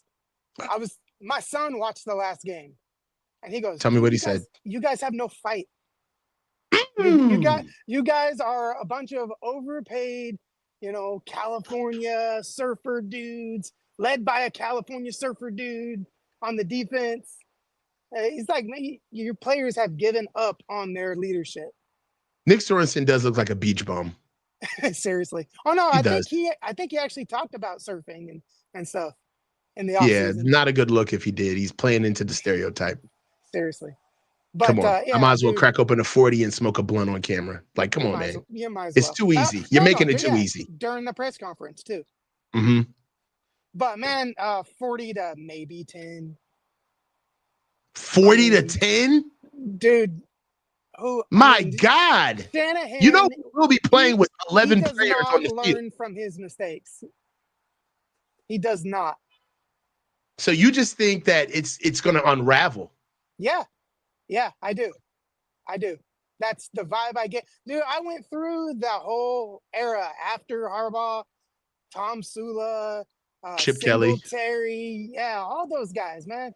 And man, it's hard to see it as a Niner fan, as a faithful. It's hard to, revert back to, man, here we go again. But, true. Every dynasty falls, bro. Yeah. I will say that this game here, I think that this game's going to be interesting because, for the Packers game, I feel as though that we all thought this is it. This is the must-win game and all of that. That's cool. But Kyle has talked, and this team has talked about like levels of play and standard. And I want them to go out with class. I want to see how they play tomorrow. And this team has front ran for 5 years. We have watched them front run for 5 fucking years. And finally, they're starting to play games where they ain't the fucking favorite. Right. Now they got to go out and play. And for me, that shows the heart and the culture of a team. Yeah. So now everything's been going their way until up to now. So now I want to see how they're going to play. I want to see how they're going to play the team with injuries. This team lost a quarterback in the NFC Championship game, and it fucking fueled them for months until they saw a whole calendar year, until they saw the team again. That's the type of focus that their ego will drive them to. Yeah. Now let's see what type of focus that their pride will drive them to. Because right now, football is a game where we can score, we can put up the points, but you and I both know losing in football is different from getting shot on in basketball. In football, when I'm beating your ass, I'm literally moving your ass from point A to point B, and you're going to take this ride, and I'm going to do it in front of 50,000 people. I'm going to do it in front of your mama, your girlfriend that's going to be patting you on the back after this. Everybody. Everybody going to see me putting a foot in your ass. And that's a hard pill to swallow if you are not built a certain way. So this team has been masquerading as one of the Rock of Gibraltars as far as culture is concerned. Like, they are so well put together. I want to see it. Because even a warrior dies with courage. You still, you know what I mean? Warrior, even a warrior goes out the right way, right? A samurai will still take his own life, right? Like, he's still, even in defeat, he still will go out with honor. So in my opinion, I don't care about like the facade of Super Bowls and all of that. That's cool, but that's not really what I was here for anyway. And that's not what galvanized me to this regime. It was, I thought that these guys had a real deal culture. And if once they lose and if it gets stripped away, that they're just a bunch of independent contractors, then that's what it'll be. But we got to find out. I work with a bunch of independent contractors. I understand that very much. You got a bunch of individuals trying to do separate jobs. And for one common goal, and it's fucked up. And it's chaos, and everybody's got to get their shit done first, Yeah, because I just want mine. Yep. Get out of my way. I got other places to be, and that's what I feel like from a lot of the Niners, a lot of the vets. Look at everybody who got paid before the season. Where are they? Where are they? Yeah, they're they're the 1099ers, man. Yep. You know what I'm saying? That's what they are. They're the 1099ers. Like, at this stage of the game, we got to see a little bit more fight. And I believe that's what is kind of the bad taste in everybody's mouth. It's not the losses, but it's how we're losing. Right. We're losing because of lack of preparation. We're losing because of lack of discipline. Guys aren't in shape. They didn't have a full training camp. I mean, stuff that you would think would, be garden variety for a team that's gone along this much. But, it is what it is. Like, hey, they tell you right now, we got a Marine question in here. Gamon for $2. Okay, no, hold on. I am not a Marine. So his son is a Marine. Yeah. What's the question? No, he says, as a vet, thank you. What's your favorite crown? That's a Marine question. My son knows all about that. Yeah. We actually buy him crayons and mail them to him. Does he eat them for lunch or dinner? No. It's just a joke. I think the Army we know. started it. Yeah. But they do make edible crayons, like candy crayons. Yeah. And we watched him one time eating crayons, and we're like, "Oh man, you're living up to the stereotype." And we find the wrapper.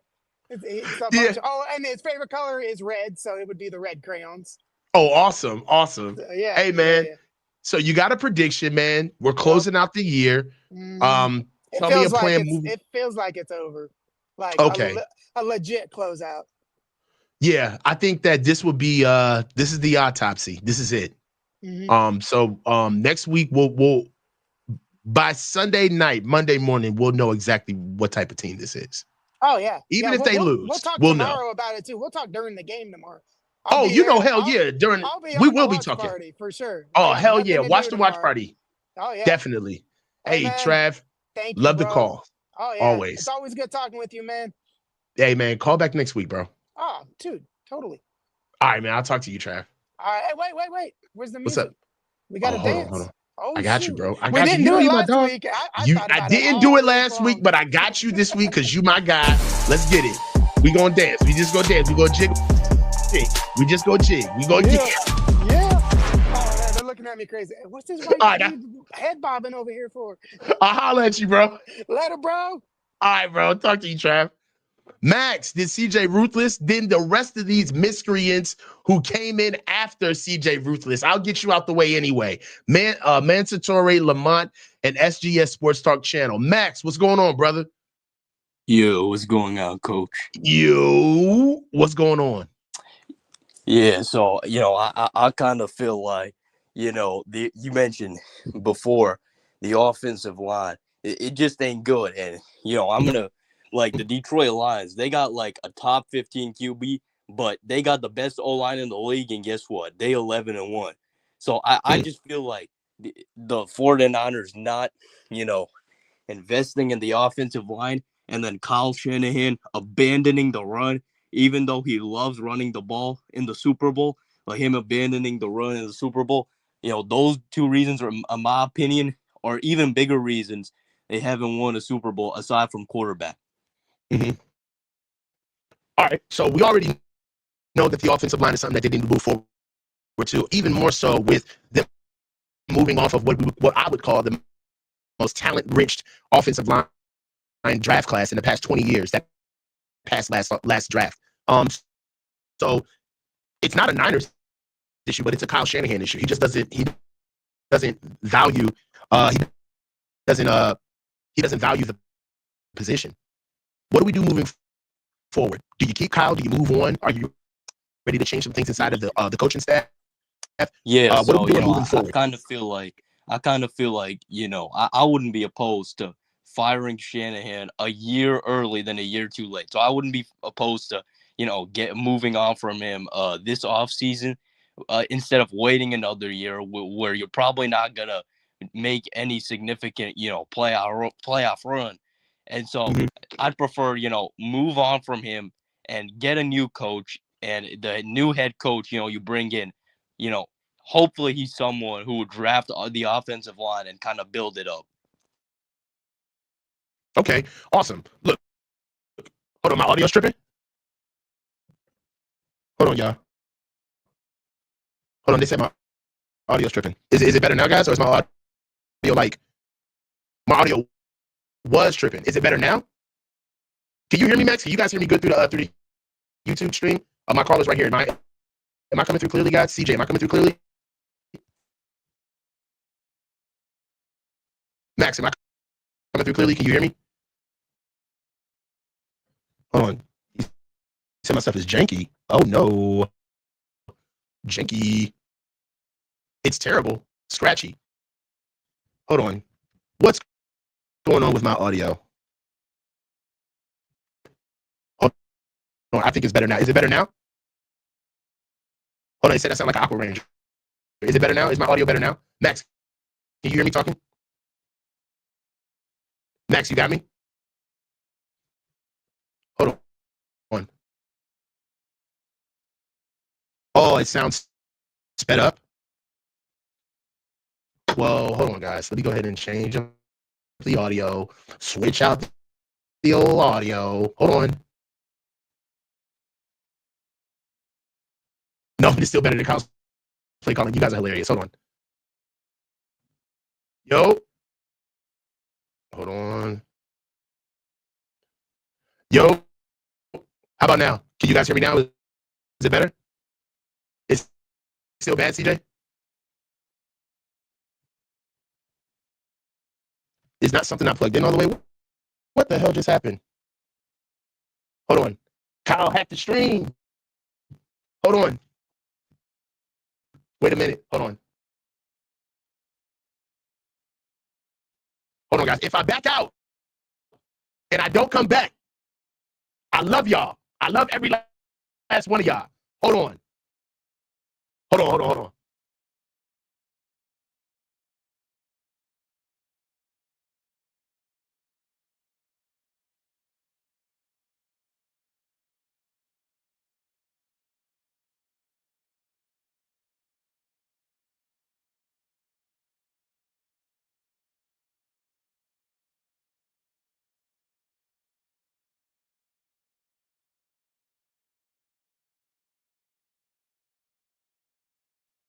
Yo, is it better now? Hold on, is it better now? Yeah, it's a slightly better now. Can you hear me? Could you hear me, Max? I mean, yeah, I can hear you, but the audio is still a bit choppy. The audio is still choppy. Hold on. How about now? Is it better? Do you guys hear me now? Is the audio better now? It's slightly better. This is ridiculous. You know they're trying to mess up. They're trying to mess with the connection. So I don't know what's going on right now, guys. I've switched the audio. I backed out. I came back in. Max sounds good. It's on my end. I need to hire IT. Awful. So hold on. Can I hear myself right now on the stream? Let's try to see if we can hear ourselves. Hold on. All right, so I'm talking, and as I'm talking, oh, I do sound horrible, bro. I sound scratchy as hell. Hold on. Something's going on. I think we're doing this in real time by better quality equipment. What are you talking about? This is the state-of-the-art equipment. You guys are tripping. Hold on. There's a way to fix this. Can come in here. Fix audio. Audio. Cancel this. Yo. Hello. All right, guys. I've done the most I can. Is the audio still bad on my end, Max? Max, can you hear me? Yeah, it's still a bit of choppy audio. God, bro, what the fuck? We're not gonna do this now, bro. Hold on. Choppy audio. Let me back out. Hold on, I'm gonna back out.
All right, this is it. Is it better now? The audio is still a little bit. The audio choppy. is still choppy as I'm talking to you right now. Yeah, it's improved a bit, but it is still a little bit choppy, unfortunately. This is crazy, bro. All right, so hey man, we know that Coach's got to take his ass over to Best Buy and Amazon and get a brand new mic or figure out what's going on because I got a show to do tomorrow. So if it's not good now, it's not gonna be good tomorrow. So I got stuff to do tomorrow. And all the games at 8 tomorrow. We're good. We'll fix it. But this is what I will do. All right. It sounds like I'm talking way too slow. CJ, CJ Max, thank you so much for. Oh yeah, so I'll just drop a quick score prediction, Coach. Yeah, drop a quick score. Yeah, so I'll say 26-14 Bills, and after we lose to the Bills, I hope we fire Kyle because he hacked your stream. Go Niners, Coach. Yeah. Yo, for those telling you to get a Shure mic, I have the Shure SM7B. I have the Shure mic. So let's go ahead and just get that out the way now. I'm going to go ahead and get CJ Ruthless up here. I know my audio is all over the place by what you guys have been telling me. So what I'm going to do is I'm going to get CJ Ruthless up here. It's been a long time coming. Get up here, brother. Tell me about your Bills prediction. I can't do that much talking because the audio right now seems to be screwing up, but I want to get you up here. CJ. What's going on, man? Your audio is as bad as Chris Forrester's coaching as offensive line, bro. That's just how bad your quality service is. Audio, bro. It just happened. Nah, I'm just giving you a hard time. But yeah, dead serious, bro. When is Jake Brendel gonna ever get benched, bro? Chris Forrester is just a blind man, bro. Doesn't know when to like have common sense.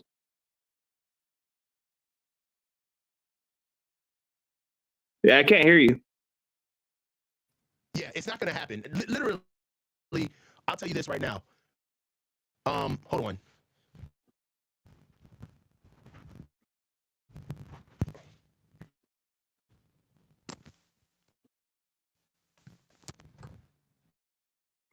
All right. Is it still? Yeah. It's a little chippy, but a little chippy. All right, but is it still clipping though? Like, is it still like? Is it better? It's a little bit like kind of like the same. Oh my god. Okay, I know it's bad. I'll get it fixed. Yeah, you'll get it, man. All right, but yeah, dude, I know it's probably not going to happen unless we fire Chris Forrester, bro. Forrester is just he doesn't know how to get rid of the right. I mean, dude, we have opportunities to make a change at center, and he wouldn't do it, bro. That's just how blind he is.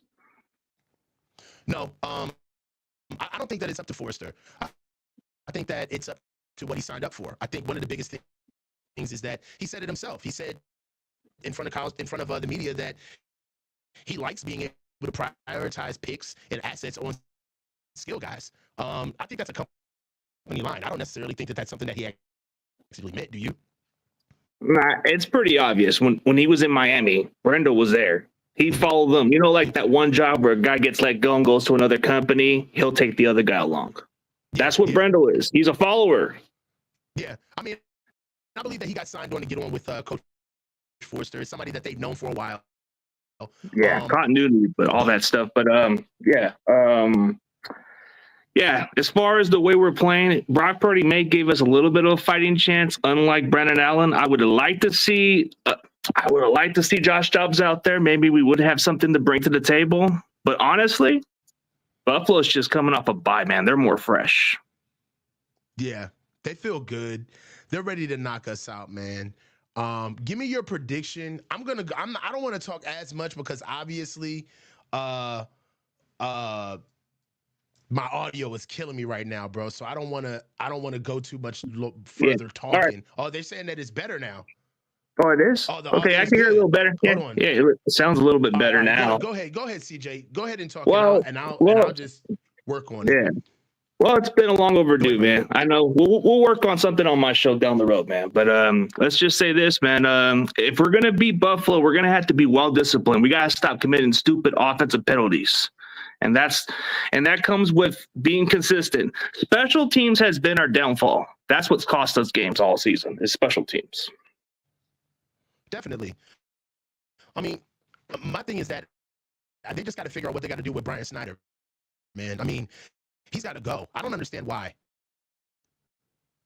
Yeah, he just hasn't really got the job done. Like, there's other candidates you can replace him with, but they're just going to hold up for this season.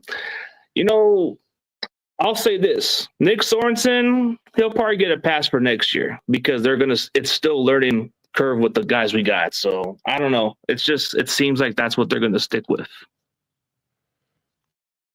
I know what it is. I just found out what it is.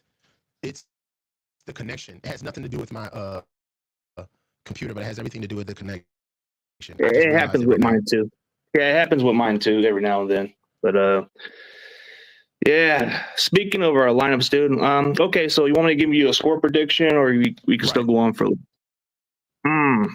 Well, let's say optimistically. Okay, so let's say we get everything right. I would say 19 to 29ers, but no, since it's being realistic. Okay, the way we're playing, Buffalo's going to have their way with us. So I'm going to say 35 to 10. Mm-hmm. I don't know, maybe 17, maybe 35 to 17 since I'm being generous. Maybe we'll have a fighting chance, but no, Buffalo's just coming on a bye week, bro. They're just going to come and swap the crap out of us. I mean, if we're going to come and play good football, we're going to have to play mistake-free, and maybe Kyle needs to be creative in the running game. I mean, so do Do you think that we're going to be able to bring in a running game by committee? We're not going to be able to do it alone. Nah, it's just going to be all McCaffrey. That's the problem with Kyle. He sticks with that same crap, dude. Like, you got to switch it up. Like, because we used to do a running back by committee in 2019 when we had a bunch of running backs. We had ways to utilize them, even though that was something that was working in our favor. But now that we got McCaffrey, he's taken away that type of way we used to.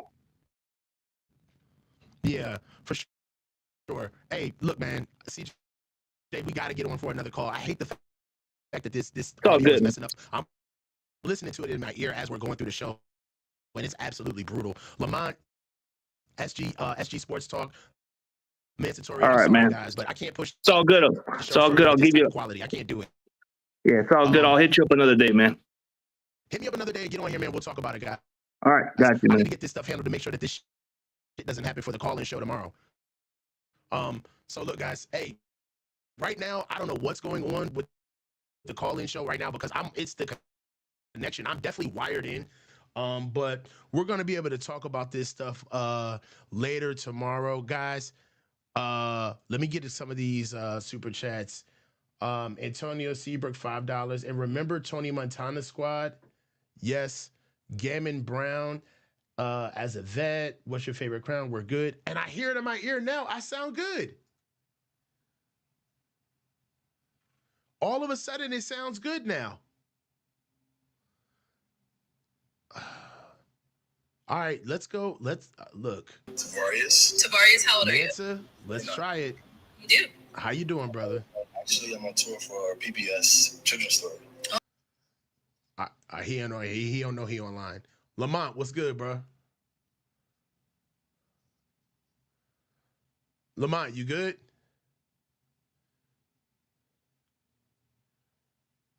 I don't think Lamont knows he's online.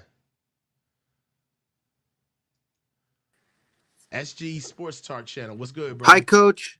How are you doing this man? Friday? How are you doing this Friday afternoon? I'm doing pretty good. How are you doing, I'm bro? a big fan of your YouTube channel. I love all your content and videos, man. I love everything you do on the platform. As a diehard 49er fan, I'm happy that Brock Purdy is returning against Buffalo. But I think we're not gonna win against Josh Allen and the Bills. I mean, I don't think we're gonna win. I mean, Josh Allen is a great quarterback. I mean, he's looking really good right now, and there's no way we're gonna win against him. No way. We're probably gonna get blown out. It's probably gonna be a blowout. Is this Shardal? This is me. Who's me? This is Shardal.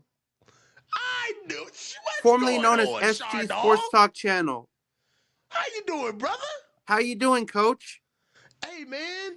Man, I love you. Everything you do on your Coach, man. I love all your content, man. Like you with Grant, Grant Cohn, and you have. I mean, you two have the best show. I mean, you go back and forth talking about Niner football. Grant has really good takes. You got some good takes as well. You kind of go back and forth. It's very entertaining. You talking with Grant when he comes on your show. Well, Shardal, let me tell you, brother, you yourself have become quite the content creator yourself, man. Shardal, you've got a name too, brother. Like I've been a fan of your calls and your takes for years, man. So back at you, bro. Like, Coach, listen, you're not even on here by face. And I immediately when you started talking, I was saying to myself, I know this guy. And I'm looking at the chat now. There's people saying, Mr. Big Time, look, I recognize that voice anywhere. Shardal, take a bow, sir. You are also a name to be reckoned with in the 49ers content creation. Coach, that's an absolute honor that you like all my calls. I mean, I hope I would hear that from someone like you. It's always good to hear somebody say good things about somebody and liking their calls and listening to everything I have to say. Yeah, hell yeah. But like, what's your score prediction? I mean, like, it's gonna be a blowout for sure. Like, for sure, this game's gonna be a blowout for sure. Like, there's no way in the world that we are winning against the Buffalo Bills and Josh Allen. There's no way. There's no way. It's not happening. So the season's over. I don't know, Shanahan's bro. going to get fired. No, I want to keep pushing back against that because I think that that's not true. But for me, as a diehard 49er fan, I have to say the reality, right? You know, if our team is not I don't think that that's the producing well, reality, bro.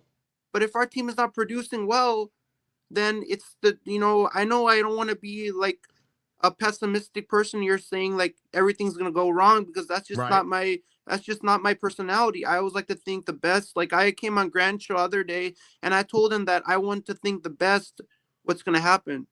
But if our team is not playing well and we're blowing leads simple leads that we could hold on to and win, then what am I gonna say? I've been watching this whole team for years. There's a lot you could say. And they've been just letting me down every single year. The Niners have been letting me down every single year. This team has been letting me down. Like they are not like capitalizing on big leads that they had near in the game. They have a lead and they can't hold on to it. I'm like, what are you guys doing? Like Kyle Shanahan's your game maker. He makes all the plays and everything. He's the mastermind beyond this 49ers offense. And if he doesn't do his job right as a coach, then he should get fired. I mean, that's just the reality of life, you know. Like, you know, you got to tell the truth whether it comes out one way or the other. Well, let me ask you this. If the 49ers fired Kyle Shanahan after this season, would not offer what you want, but if it came out that they fired him after this season, would you be surprised? I mean, as the diehard 49er fan, I would not be surprised if they fire Kyle Shanahan because he hasn't been doing his job right as a coach. Everybody's throwing shade on Kyle Shanahan. They're throwing slack on Shanahan, saying that you're a game maker. Your job is to call all the plays in the game, and if you're not calling the right plays and you're putting injured players in the game when they shouldn't be playing, and you're doing all these BS nonsense, and you're doing all these things, then you should not be coaching this organization because sometimes he does make some bad decisions. You know, coaches always make bad decisions sometimes. That's why he's a coach. Amen. Why would he be a coach if he's not going to make good decisions, right? I understand. He's a coach. Look, I mean, he's led them to 3 Super Bowls so far, and they've lost all 3 of them. So I'm like, I don't even know what's going on with Kyle Shanahan. Nah, I mean, well, look, he's our coach. Enough. And I believe in him as much as I can. I believe in Shanahan with all my heart. I believe in this guy. I know this guy can make big things happen. Oh, wait a minute. He's my coach. I believe in him, but you know, if he's gonna get fired, then you know, I agree with whatever people say, right? I mean, people have their opinions. If they think he's gonna get fired, he'll get fired. If they think if he can prove himself one more time, give him one more chance and stay on this team and then make something happen, then he can stay. So you believe that he's your coach, but you're ready to let him go? No, let me rephrase this in a simpler way. I'm saying that I'll give my coach one more chance to prove himself, and if he doesn't prove himself after one more attempt, then he gets fired. Okay, that's how I'll say it. So what's your one more chance? What is that? One more year? So he maybe he'll play I'll assess how he does, and if I see that he does add some good players and make some good moves, then you know I think he should stay. But I have to first see how well he produces. I want to streamline what you're talking about though. So are you saying that his one more chance is a season next year, a full year? Yeah, a full year. So I'll give him one. I'll let him play one more year as coach of the Niners, and if he messes up in that 1 year, then he's gonna get fired. Okay. I say he gets. I don't know. I say that he gets no less than 2. You might disagree with what I say. I mean, I have no problem with you disagreeing with what I say. I mean, many people don't agree with my takes. They think that they're a little bit out there. No, a little bit out. No. Of the ordinary. I said that Ryan Tannehill was better than Brock Purdy. I have takes, man. I got some bad takes. So look, there's some people in the chat who probably remember that day. I've seen many people who have called me out saying that your takes are a little bit like They're not hype. They're hype. They're not true. You're being hypothetical. You're saying that this will happen, that will happen. You know, I try not to be hypothetical. Okay. Like this thing will happen. We already got your prediction. We already know how you feel about Kyle. The last so my thing prediction you need to do is I'm going 49ers 45-14. I'm going Niners. What? I'm going 45-14 Niners. You think the Niners are going to win 45-19 tomorrow? No, I said 45-14 Niners. That's my prediction for tomorrow. For the Niners against are going to lose 45-19. No, I said 49ers 45, Buffalo Bills 14. So I actually want the Niners to blow the Bills out. You're killing me. Hold on, wait a minute. Order in the court. You said that you got the Niners beating the Bills 45-19. No, 45-14. 45-14? Niners.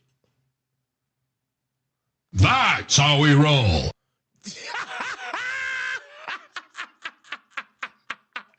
Dog, I gotta love, yo, Chardal, you are the man. You would only be Chardal if he did not come in here and closed it out with saying that you, one, hold on, first of all, I love the call, bro. We gotta go over this call.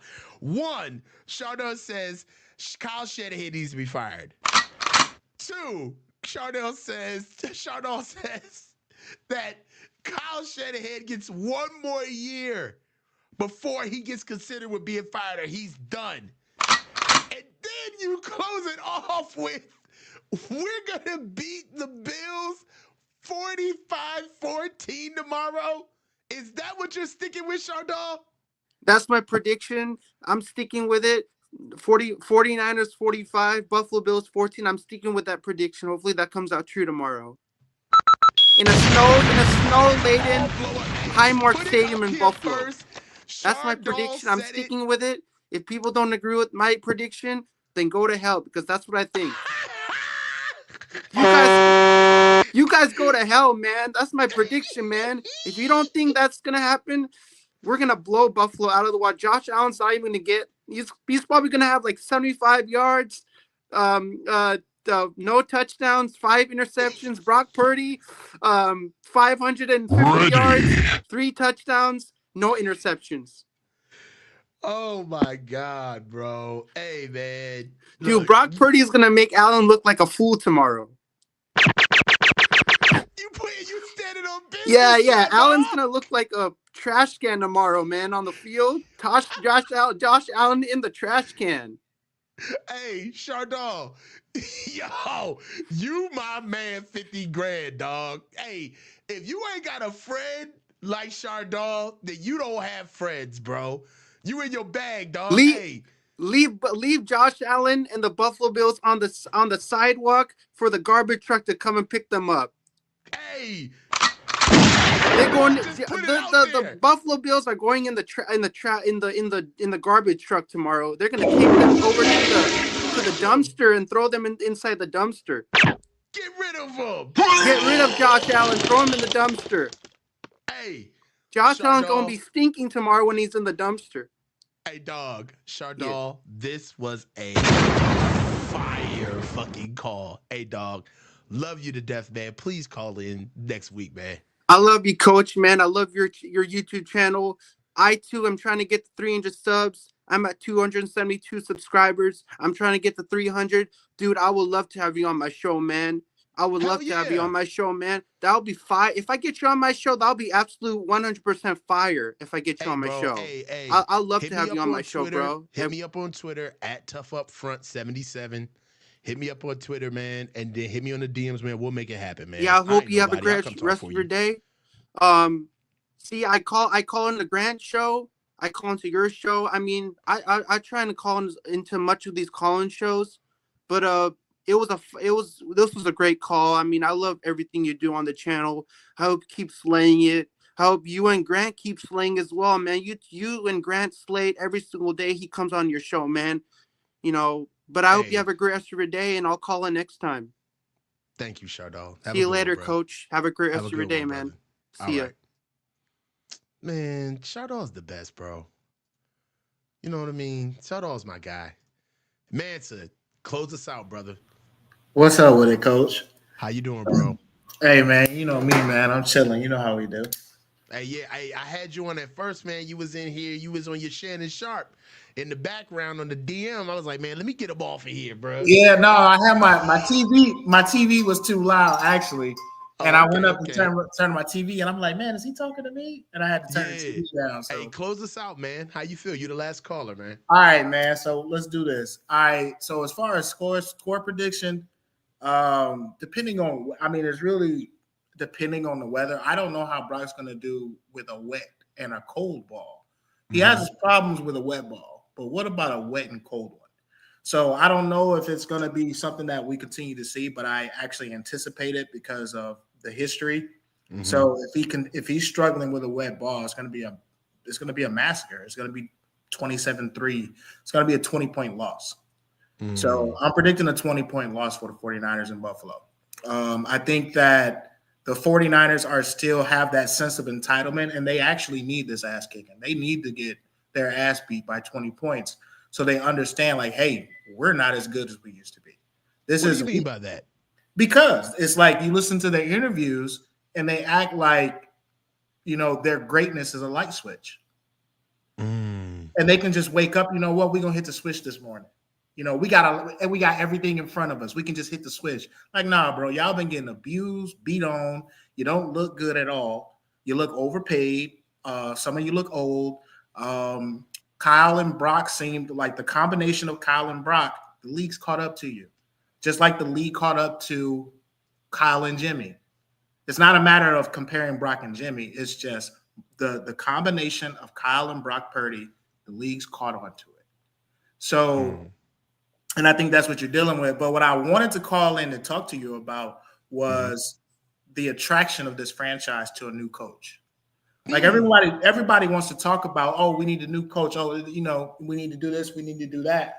This franchise, as it sits with its current cap situation, is not an attractive destination for a good head coach. I wouldn't want this job. Not with the contracts. No, not with these contracts. Right. And so now but here's the difficult part about it is you're now going to decide whether or not you're going to be a good destination when it is time for Kyle to leave. If you sign Brock Purdy to a 4-year extension, you got Kyle for 4 years because you can't you can't give him that extension, move off of him and not expect to have a Jim Tomsula situation because that's not an attractive destination. Right now is when you have to decide, you know what? I want an attractive destination. I need to trade Kyle Shanahan this year. And it has nothing to do with your coaching. It has nothing to do with you being on the hot seat this year. It has nothing to do with you being on the hot seat. I need my franchise to be attractive to a new coach more than I need to keep you here. Yes, this year. Okay. And here's why I have to trade you this year. You effed up 3 first-round picks, then you dumped a massive amount of picks for Christian McCaffrey. Look at all that draft capital that went into Trey Lance and Christian McCaffrey. So now you look at Christian McCaffrey, you ran him 400 times, then you gave him 2 more years of guaranteed money, and he's not worth it. True. So who like now I'm at the position where I have to make my franchise attractable to another coach. And in order to do so, I can't extend Brock Purdy. Hey, you got Brock Purdy for a year on his current deal. I may even add some money on it so that Brock's not up in arms. I'll put some money on your final year of your current deal. I'm not giving you an extension, but I'll trade Kyle Shanahan because there's always a Cleveland Browns and there's always a Chicago Bears that'll dump me 2 first-round picks to make this a more attractive franchise. I don't think I think you're I don't want to step on you cooking right now. I don't want to step on your take. But styles make fights, man. Cleveland's not taking Kyle Shanahan. Not after what he did. Well, look, I just threw that name out there. Yeah. Right? Yeah. But I know that there are teams that will make the deal that they like the Broncos. I know there's 2 teams that won't be in line for Kyle Shanahan. Who's that? The Commanders and the Browns. That ain't happening. Commanders and the Browns. It ain't I don't. happening. Yeah, he did. He did kind of do the Browns dirty. Yeah, he gave a 32-point page PowerPoint on why he needs to quit the job and not coach Johnny Manziel.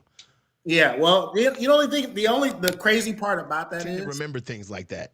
Yeah, they'll remember, but it's still I need to acquire picks so that I can make this franchise attractive to a new coach. Because everybody wants to it's not just about getting rid of Kyle. Because as a head coach, I wouldn't necessarily fire Kyle, but as a general manager, I'd pack his shit so quick. Because as a general manager, that's where you're Kyle's the head coach. His biggest enemy is the general manager. But Mansa, I think that's where the problem really lies, is because how are they going to be able to approach Kyle and have that conversation with him? I tend to believe that it's an either or situation, because that's how Kyle framed it. Either I take all of this or you don't hire me. Exactly. So he won the either or scenario that time. Right. And that's why when they come back and they're going to say, from an organization, let's just say hypothetically, they go to Kyle and say, hey man, we don't want to let you go, but we gotta split some of this shit up. You know what I mean? You can't be the coordinator. We want to take you off the GM stuff. You're not final saying a word on personnel anymore. We need to help out with some things. What if Kyle says no? Yeah, that's not what I signed up for. That's exactly why I just went right to trade, because that is a necessary conversation that needs to be had. Right. And within that conversation, Kyle is who he is. Kyle is an entitled, you know what? That's just who he is. And that's not going to change because I came to you, because just like everyone says, Kyle will have a job in 2 days. Everybody knows that Kyle will have a job within 2 days. Kyle knows he'll have a job within 2 days. Oh, you want to strip my GM duties? I don't want to be here. It'll happen just as soon as Jed York got it off the tip of his lips. Kyle will say, "Well, just let me go," because Kyle knows that the contract situation is in shambles. He knows how bad it is. He did cook the books. You know what I mean? So it's not like he doesn't know. He's put the 49ers in a situation where they have to either take him for another 4 years or move off of him now. So the reason why I've been letting you cook, and the first time I told you, I don't want to interrupt you, is because I ultimately wanted to end with this comment by Cup, which is, because coaches get traded all the time. You do understand that coaches getting traded is a very rare phenomenon. Yes, I do. That rarely happens. Yes. Now, let me ask you a question. About that. Okay. The two most recent coaches to be traded, what were they? Who were they? I believe Gruden got traded, and did Sean Payton get traded, or was he released? Sean Payton got traded. Right. Okay. You know why though? It was those two coaches, because they were offensive minds. Those are the kind of coaches that get traded. Those are the coaches that teams are willing to give up the draft picks for. As in, hey, I got a roster here. I just need a good coach. I just need a new scheme with my offense. In some situations, you'll find a team that'll give up the picks. I'm not saying that hey, this is 100% going to happen. But I damn sure would be shopping them. There's no reason to not shop them. True. I think if there was ever a time to shop Kyle, now would be it. One bad season off of a Super Bowl caliber coach, that's a big deal. I mean, they could definitely fetch a good price for him. I think it's really far-fetched based on the relationship. I think that Jed and Kyle are really good friends, and that matters in business. I think one of the reasons why this is so alarming is because there's so much connective tissue.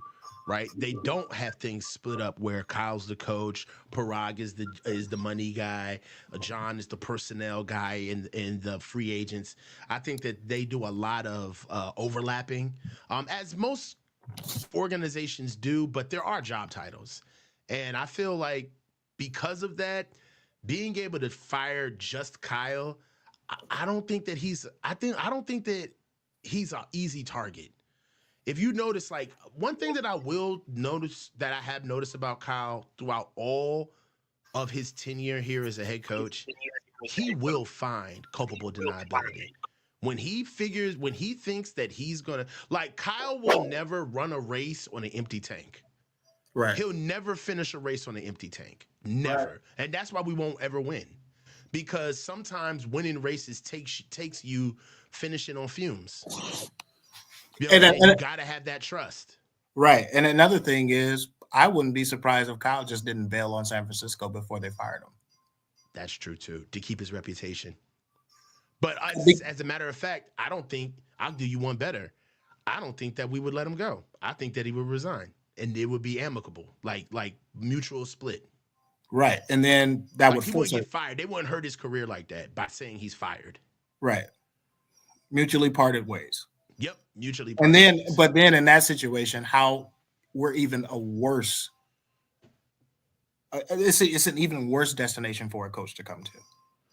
Because your cap situation and your roster, coaches don't like to deal with that because you gotta make something shake in the first 2 years of your contract when you're a coach. Yeah, you gotta make something shake. But there is a world though. There is a world where Dr. York and Denise and all of these guys look Kyle and Jed for that matter in the face and say, you guys got us in this mess and get us out. Go fucking fix it. If you don't get it fixed, we're giving you 2 years or we're firing you. Period. Trading my ass. We're the 49ers. All right. We got the logo. So you can move on. So there's so many different possibilities that this could go. My main thing is that, like I said, I want to see them finish out these last 6 games of the season with class. I want to see them empty out the tank. I want to see them fight as hard as they do when they know they're going to win versus when they're going to lose. I want to be able to hang my hat on something with the team. Once you understand that they actually have a culture and that they're willing to fight while they lose, then you can start making the, like, you know how, like, even in our scenarios, there's still kind of like these little like deciding factors of like, well, should we trade him? Should we do this? How do we talk to him? I think that these last 7 games answer all of those little questions, right? Yeah, I agree. I agree there. Mm-hmm. I agree there. But the thing about it, I don't think Kyle's built like that. Built like what? Up and play. Let's say you get punched in the mouth for all 6 of these games. Mm-hmm. I don't think Kyle is the type of leader to get the team. Look. I can think of a lot of different other coaches that I would love to have on like back to back with in a foxhole. Like Kyle's not one of them. I will say that Brock's got it in him. Brock's got it in him. Yeah, but they don't let me chill. Brock he's a captain by name. He needs that team to follow him. Like, and there's only a certain amount of leadership you can have when the coach is, his ego is strapped around the scheme, so he don't want to give up the scheme to the quarterback because he don't feel like he's important if he doesn't do it. That's where Kyle that's the vibes he gives me. Like, he knows something really important, and he don't. Coach, I don't mean to cut you off, Coach, but yeah, man, you choppy. I can't even hear. Oh, it's happening again? So I'll just call in with you tomorrow. But yeah, but it's choppy. Hit me tomorrow, bro. I'm gonna get it fixed, bro. Hit me tomorrow, bro. All right, bro. Talk to you. All right. Look, man. Hold on, guys. My voice is choppy again. We got to get this audio fixed because there's no way in hell that we can come into the game tomorrow with this audio sounding like this. I'm about to throw it up right now. It sounds good. The audio sounds good. Look, bro. Look, audio sounds good on my side. So look, guys, no rest for the weary. We got ourselves a technical issue that we got to work on tonight to be ready for the game tomorrow. So I'm glad that some of you guys are giving me the feedback right now. I really think what it is that I am very rough on this mic. No Diddy, pause. But grabbing the mic and, you know, shifting it around, I think that some of the connections may be a little bit loose. I need to get a new XLR cable. But for what it is right now, guys, this was another amazing call-in show. We're going to do these every week from here on out, man. Even when the season ends, I'm going to still do these call-in shows, man. I love talking to you guys. Guys, this is the coach from the Coaches Huddle. Tomorrow, the live watch party at 8 p.m. Eastern, 5 p.m. Pacific for us to get down and talk about this game. It's going to be a live watch party. I want you guys to chime in with me. I'm going to laugh. I'm going to cry. You know how we get down on these things. The number one thing is you better bring the energy when you come in here for these live watch show parties, man. We are all fans. We all want to win. All of the skepticism ends tonight. We got to go in here with one band, one sound. But all jokes aside, man, I want to see the guys fight tomorrow. Win, lose, or draw, I want to feel like a Niner at the end of the game. Guys, this is the coach. Stay low and keep your feet moving. See you tomorrow, guys.